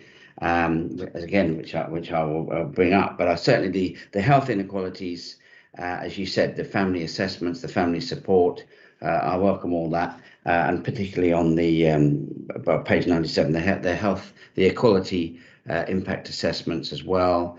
I noticed that, particularly in relation to Sally, it says she's a lead on this, but it's supposed to be in place after the launch in December 2021 on BAME and racial inequality output. So I don't know if you may want to comment on that, but there's many other things. Page 101, the health by September 2023. But overall, I certainly welcome this. I welcome the joint working across the 10 districts that have happened because of COVID, and I hope that it won't just be a question of, well, it's all being done just because of COVID and then it'll all be lost. That this paper hopefully means that we'll be able to go on from that, and that this will be at least a good start to helping on tackling child poverty beyond COVID and all the other things that are raised. So I say, I welcome this, and obviously I will obviously need to refer to this at the next agenda item. But I don't know if Sally can at least comment on that point about the BAME point on page 97.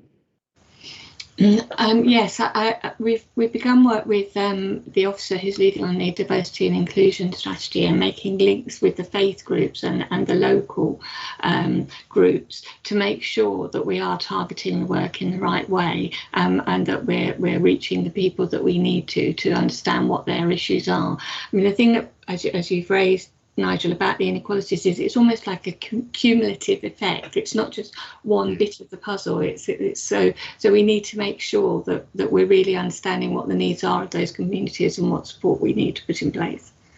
Okay. Yeah, I mean, what I would say is my challenge always to myself is how do I get or find out about, get information to or find about anybody, because there's always somebody that doesn't hear the message. And I think that's the challenge we've got, is actually finding those people, because then probably the people that are most in need, actually. So we do need to make sure we go across the whole sector and everywhere else, tentacles all over the place.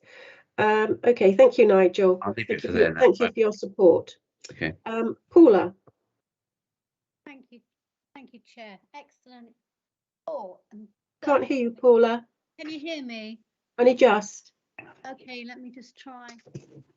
That help? Not really. Okay, I could bang it. Can you just move a little bit closer to your computer, maybe perhaps? I have turned it up to full volume. Does that There we help? go. That's better. Yeah, that's better. Sorry. Yeah, excellent report. So joined up, looking at the areas, and thank you very much, Sally, for that. One thing that really struck me was 5.3, the Early Intervention Foundation that published their criteria. And I think that it's the early years. If we get in the early years, this is a crucial point. And I know we're linking up here with health and education, intensive home visiting between birth and 2 years, supporting children's early language development, which I know a lot of schools are finding that children are coming with poor language at 4 or whatever. but we're going to pick up a lot of things. The more we can go in the early years, especially that home visiting. And I do know from young mums who basically go home from hospital and never see anybody, that's where we can pick up, not necessarily, sometimes it's just mistakes, you know, and get people on the right road. So an excellent report. Thank you very much. Great. So just on that, Paula, you were talking about the very early years. I'm not sure you know, but recently, back up in March, the government's Andrea Leadsom review issued a report around the first 1001 days, and that's all about early years and what the government is seeking that local authorities do. So we actually have a strategic working group looking at that and how we can ensure that, again, cross-sector, cross-partnership, we are doing the best we can for our tiddlies, as it were, and their mums and dads. So that work's being taken up, and we've got a strong team working on that with the family centres and early years providers. So it's sort of quite exciting. I'm not sure if we can afford it all, but there we go. We'll see. Great. So Fiona. Yes, thank you very much. And thank you, Sally, for this. I have seen this presented at Public Health and Community Safety Panel and would agree with colleagues that this is very welcome. And I think it absolutely gives us an opportunity to continue to work, the good work, or to continue the good work that we've seen carried out through COVID, and especially all the partnership working. And we know, you'll see at 6.4 or 6.3, the public health survey, the health and wellbeing survey at the beginning of this year, and not surprisingly, the online survey showing, negative impact on physical health and mental health post-COVID. So I think these are very real concerns. And as Paula mentioned, the impact on young people in early years. I suppose my question would be, and this was something I raised at panel, and I look forward to hearing more from the stakeholder group in due course, how will you be measuring the outcomes, and on a practical level, where will they be coming to? So will the information be coming back to all three panels on a regular basis, or has this been decided yet? Because I think it's, I think we've all a vested interest to see how this proceeds, and absolutely are interested in seeing our communities, improving and inequalities, etc. So how is it going to be monitored? Thank you. So does Sally or Joe want to come back on that one? I'm happy to. So Sally, do you want to say anything to start with, or do you want me to? About the measuring outcomes, I think it's going to be really important, because otherwise this could be a bit vague and nebulous, and we need to be able to be clear. So the first thing we're planning to do with the stakeholder group is to sort of have a dashboard and some KPIs around measuring it. And they may be a bit proxy at this stage, but I think it's still important that we have that in place so that we can show that we are making a difference in the work we're doing. We'll also be monitoring the projects that are being funded through the COVID Recovery Fund. So again, we'll be able to see the impact of those, and we're putting in quite robust outcome measures with those projects. So we'll be able to see individual projects, but then we're going to have some proxy outcomes to show that we are making a difference overall. Reporting process, I don't know, Joe, if you... Yeah. I'm happy to come in. So thank you, Sally, and thank you, Fiona, for your question. I think on the governance, you're absolutely right. There needs to be some very clear governance and accountability around such an important programme of work. It's been agreed that whilst this panel will hold the overall sort of accountability, so the reports will come to this panel, and this will be the primary place to sort of hold it to account, albeit that it's a cross-departmental piece of work. That said, because it's cross-departmental, other departments and areas will have an interest in what we're doing and the impact being made. So my understanding is some of those other panels may well ask for reports for information to be presented to them so that they are kept up to speed. But I do think it's important that we've got one clear line of accountability in terms of where the overall reporting comes and should be held to account. Okay, to answer your question, and that's this panel. Yeah, no, thank you. I think you're absolutely right. There needs to be a clear accountability stream, but you're right, the other panels would be interested in updates. Thank you. Okay, lovely. So Leslie. I welcome this report. It's great to see all the work that's being done and that people are all working together. We just hope that this carries on. I'm particularly interested in page 17, 9.2, to say about the grants, and I'm pleased to see how much of the money has gone towards the children, which is the all-important thing, because children are our future. And I would hope to see that government funding will carry on, that we're able to carry on all the good work that we're doing and sort out what we can to make sure all these inequalities are ironed out as much as possible. Thanks. Thank you, Leslie. Thank you. So then I've got Mark Watkin, please. Thank you very much, Terry, and thank you very much, Sally.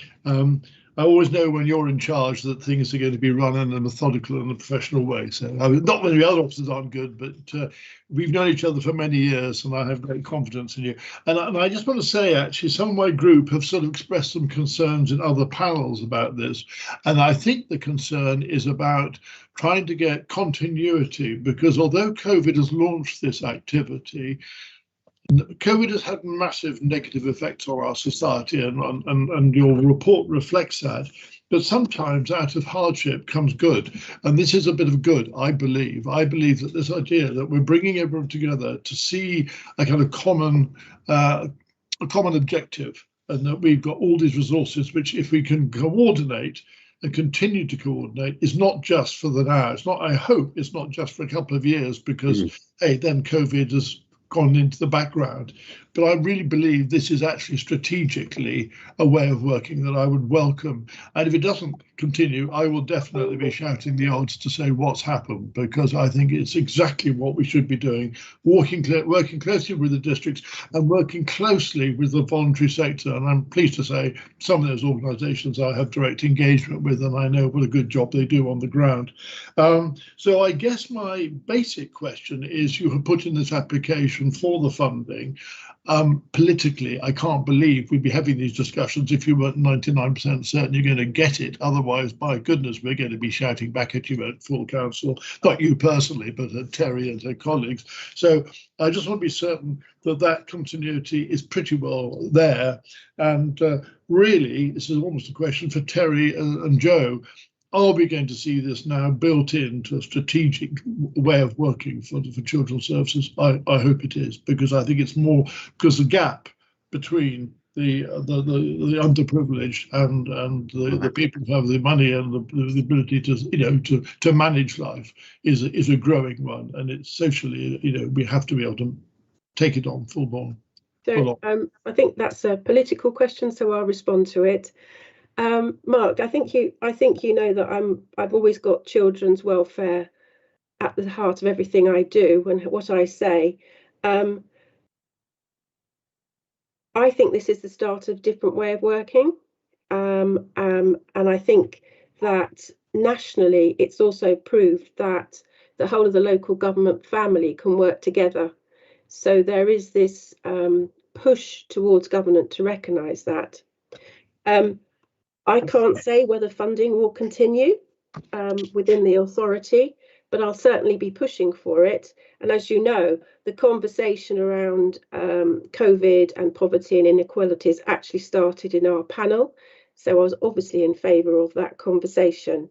The terminology used has changed due to the change of leadership, but it still basically means the same thing, that we need to help those who cannot help themselves. So I think fundamentally we all agree with that. We might have different political thoughts around some definitions, but as far as I'm concerned, I would want to see children's services working together for the benefit. I mean, as you know, already in safeguarding, we work as a partnership across the whole county. I mean, our safeguarding partnership is absolutely brilliant. And our partnership across working is nationally, shown nationally how good we work, especially around mental health. So we already do all these strands of work with partners. It's just making sure we all stay together. And it's not necessarily the council that might put the blockage on there. Integrated working with health is a challenge. So as you know, money goes into health, doesn't necessarily come out and get shared across where it should do. We have to work with Police and Crime Commissioner and police. So again, it's about how we work out our priorities. So I'm doing my best to make sure that we all work across the whole of the county for the benefit of everybody else. So that's me, okay? So you can get my assurance, and Children's Services, that's how it will continue. And I will do my utter best, as I do every year, to win us as much money as we need in the IP process to do what we need to do. Okay, and if I could just quickly comment that I should have said, Fiona raised the question I was going to raise as well, is clearly, and Sally's affected this, outcomes and measuring the performance. Yeah, absolutely. Right, then the downstream benefits will be fewer children coming into care. You know, it's a positive cycle if we get it right. The investment now will make huge. Absolutely. This must be sustainable, and that's the whole challenge. We've got to do things that we can sustain. Yeah, absolutely. I agree with you entirely. Thank you. That's what I wanted to say. Always been my thinking. Anthony. Yep, you're there. Oh. I'm gone. Is that better? Should be better. Yeah. A couple of points. One, just to thank Sally again. I mean, it was a clear, terse, and very helpful introduction. My question about was going to be about evaluation. That's been asked twice already, so I won't repeat it. And really, just to follow up Mark's point. Obviously, I hear what you say. I mean, this is utterly fundamental, isn't it? This is about inequality, and we know all the data is telling us that inequality has actually become greater over the last year and a half. So this becomes even more a high priority. And I hear your answer in terms of whether you've yet had a cast iron guarantee, and I know you work very hard to support Children's Services, and will try and ensure your voice is heard. I'm sure the committee would hope that you will be heard and that this will be embedded, because you've asked for 3 years. There clearly are all sorts of ways in which having it in a sustainable place for a length of time will help to strengthen what officers are trying to do, not least if you're trying to recruit staff to do this work. If they know that the money is going to be there for 3 years, for certain sure that will help you. I endorse what Mark has said and hear your answer, and we will certainly be wanting to get those assurances as swiftly as possible. Thank you. Thank you.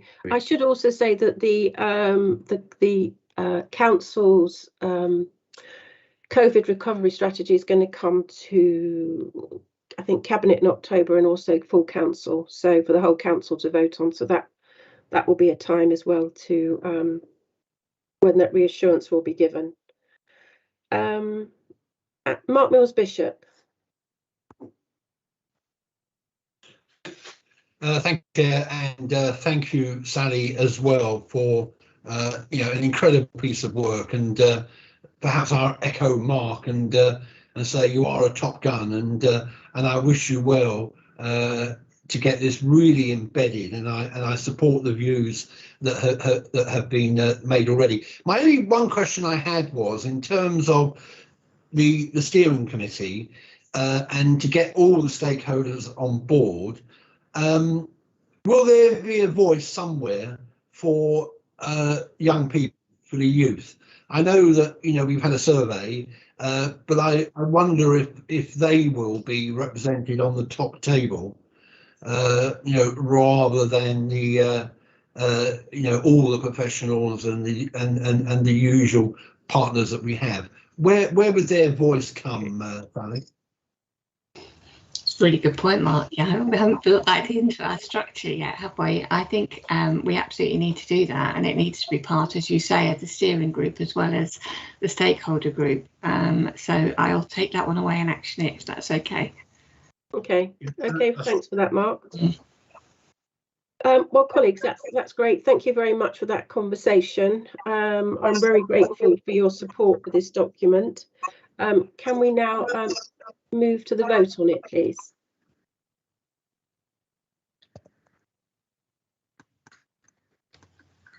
Support orally. Thanks, Anthony.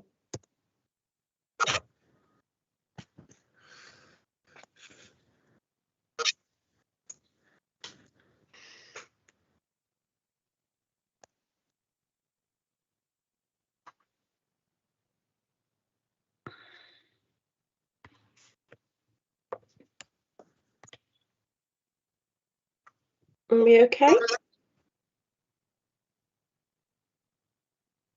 Right, I think we're there, okay, officers, yes? Yeah, we're there. Thank you very much for that. Now we move on to, can I ask everybody to turn their sound off, please, because there are echoes, and I have to have mine on, otherwise I can't talk to you. Thank you very much. So we're now moving on to item 6, which is the response to the motions referred from the County Council on child poverty and holiday hunger free meals provision to 2025. Joe, you're just going to give a brief, are you going to give a brief intro? I can do, that's fine, Chair. Yes, so absolutely. Or we can go straight to the debate. Whatever you prefer, Chair. I mean, I can give a very brief intro. Nigel has his hand up. Nigel, whichever yes. you'd rather I did. Okay, Nigel. Your mic, Nigel, sorry. Sorry, just a process bit. I was going to say, because of, I was going to link what happened to the last item, we're quite prepared to withdraw. I'll explain why the first part, but I still would like a vote on the second, on number 2. Yeah, on the holiday. Okay, all right, so thank you very much, Nigel. I'll accept that. I would vote on the child poverty because I'm going to comment on that in my speech and link it to the last item, and then, but I'd still think we should have a vote on, which I know there still needs to be work on number 2, but on, you know, resources, but I'll speak on that. Thanks. Okay, so let me just clarify for officers. Let me find the motion. So in your motion, you're asking the council to commit to doing all it can and creating a commission, in effect.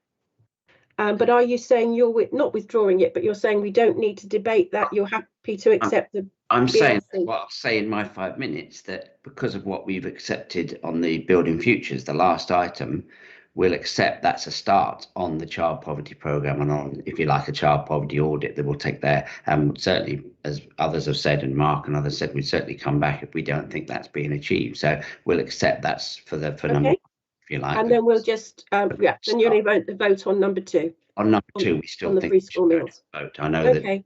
Yeah. So, Joe, I don't think there's any need for you to say anything. So the way I was going to do this was Nigel to have a maximum of 5 minutes, Mark Watkin to follow with a maximum of 5 minutes. I've got a maximum of 5 minutes, and then we'll go to comments and debate from other members, and then we'll vote only on the item 2, but we'll remind members of that afterwards. So, Nigel, over to you, please. Okay, thank you, Chair. I proposed this motion at July 4 Council as our group and many residents wanted to express their concern at the child poverty figures that have increased over the period of the pandemic across the country, and we felt it important to highlight Hertfordshire's child poverty and that we wanted measures to be taken to alleviate our most vulnerable families.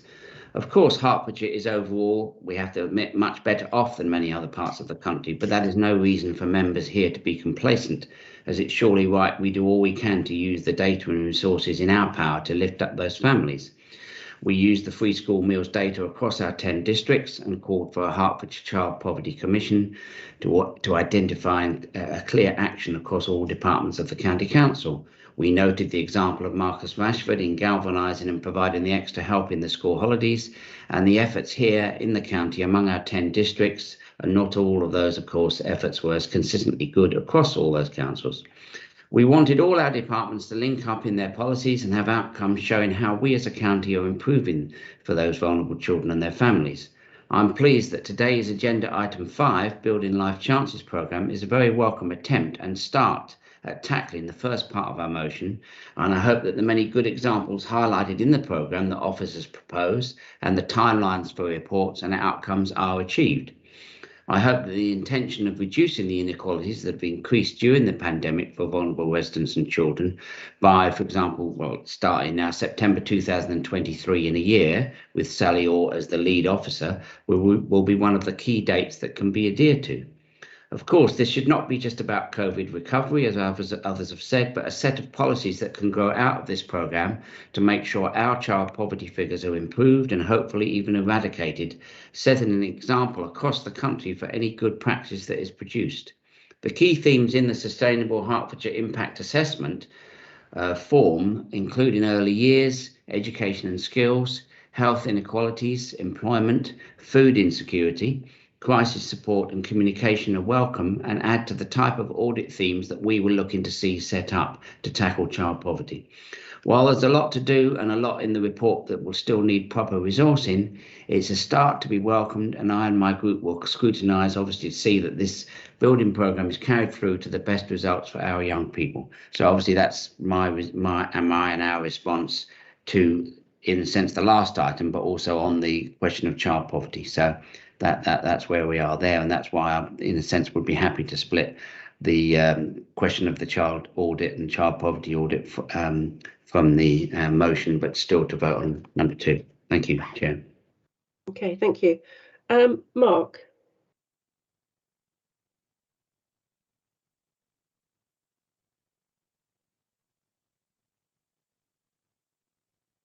Silence.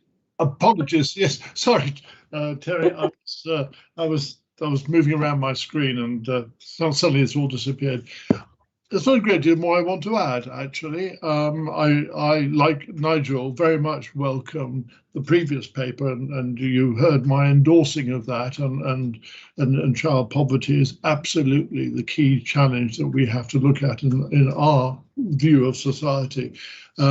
But yes, we do look to the county to continue to give the support through to the rest of the year. We had a very long debate about free school meals funding, and I don't really want to revisit that. It's more a direction of travel. So I'm just going to put it very briefly and say we absolutely support the Labour motion, and we hope the county takes full regard of it and will incorporate it into their policy and their thinking. Thank you.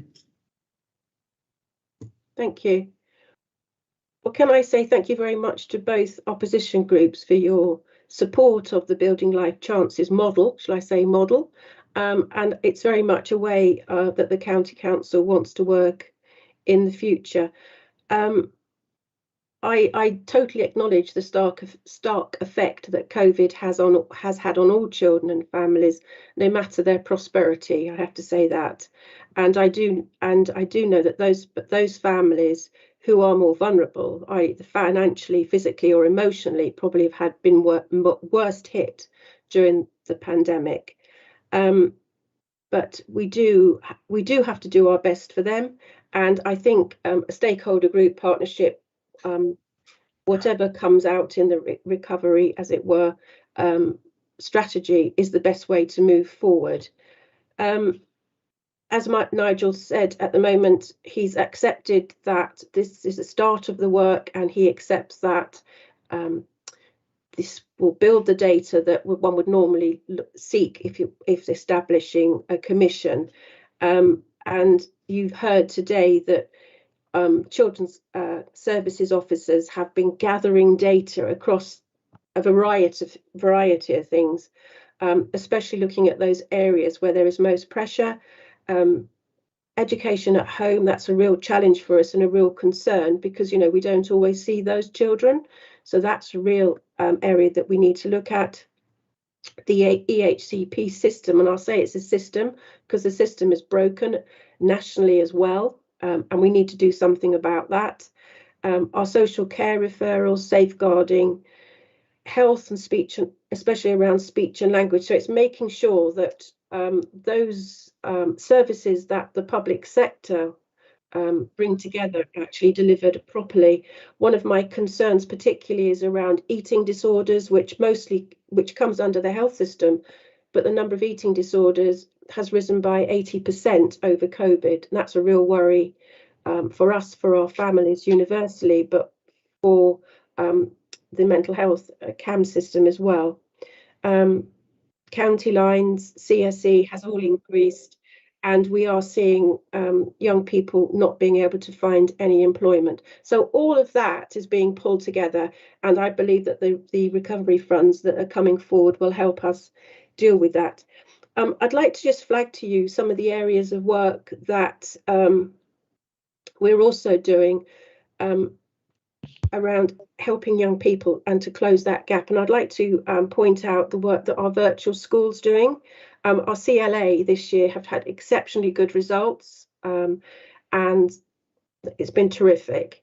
But actually there's the new duty that our virtual school has now to work with children with a social worker.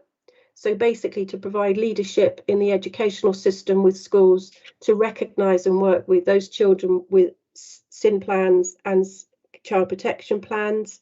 A really good piece of work that Hertfordshire has led on and acted as a pilot for the government. So the government was able to roll out this piece of work. So that's the type of thing we do. We innovate in Hertfordshire to do the best for our families. So as I said, I do thank both Nigel and Mark for your comments. In relation to free school meals, can I say, I hear what you say. It is actually too early for us to actually comment on that. I want to see the report of the holiday programme, what actually went on, what lessons we need to learn. Did we actually get the right children? Were the children getting the right services around the holiday programmes? And actually, were all the vouchers taken up? Why weren't they taken up? So there's a lot of work to go on there still, and we don't want to waste money where it's not being best used. So I think it's too early to actually commit to free school meals until 2025, although I'm not saying it won't happen. I'm hopeful that the government, looking at the evidence from all of the holiday programmes around the country, and we'll look at this sympathetically and we'll get funding for that. But again, this is something for the IP process and looking at what we've got available. But what I would say to you all is that I would ask you all to carry on being champions for our children, young people and families. And I totally agree that children need to be at the heart of our recovery in the county, and I will be saying that in full debate if necessary in October. So thank you for that. So officers, I believe the Labour group has agreed that we will vote only on Part 2. Part 2. This council commits to extending the holiday hunger free school meals provision through to the end of this council in 2025. So could I see your votes, if we can get it up? So all those in favour, please can you indicate in the chat box whether you agree or not agree? I'm having trouble. I would like to vote in favour. Okay, thanks. So Anthony's voting in favour. I'm voting against. Could everybody else please put their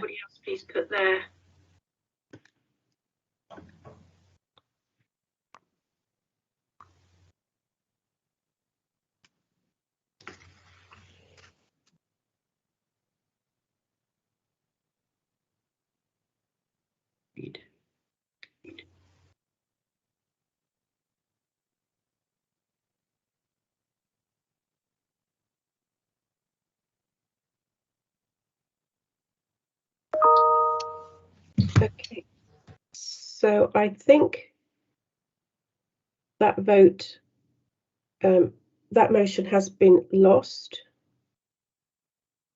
Okay, it has, yes. And what I will say, obviously, this is not the end of it. It's not for this panel to allocate funding that we particularly don't have in our own budgets. So we need to wait till we go into the IP process. But I thank you very much for your commitment, and I've heard your commitment to the programme that the council is wanting to put forward to assist with the recovery in Hertfordshire. Thank you, Chair. Okay, is that okay, everybody? Okay. Thank you. Thank you for your endurance today. That's been really great. Not bad, still got to midday, so I'm pretty impressed with you all. Thank you very much. And I'll see you all in November. See you in October. Oh yeah, It's November, yeah, 11th of November. So thank you very much, everybody. Thanks. Thank you, Chair. Goodbye, everybody. Yep. Bye. Thank you. Bye-bye. Bye-bye. Thank you.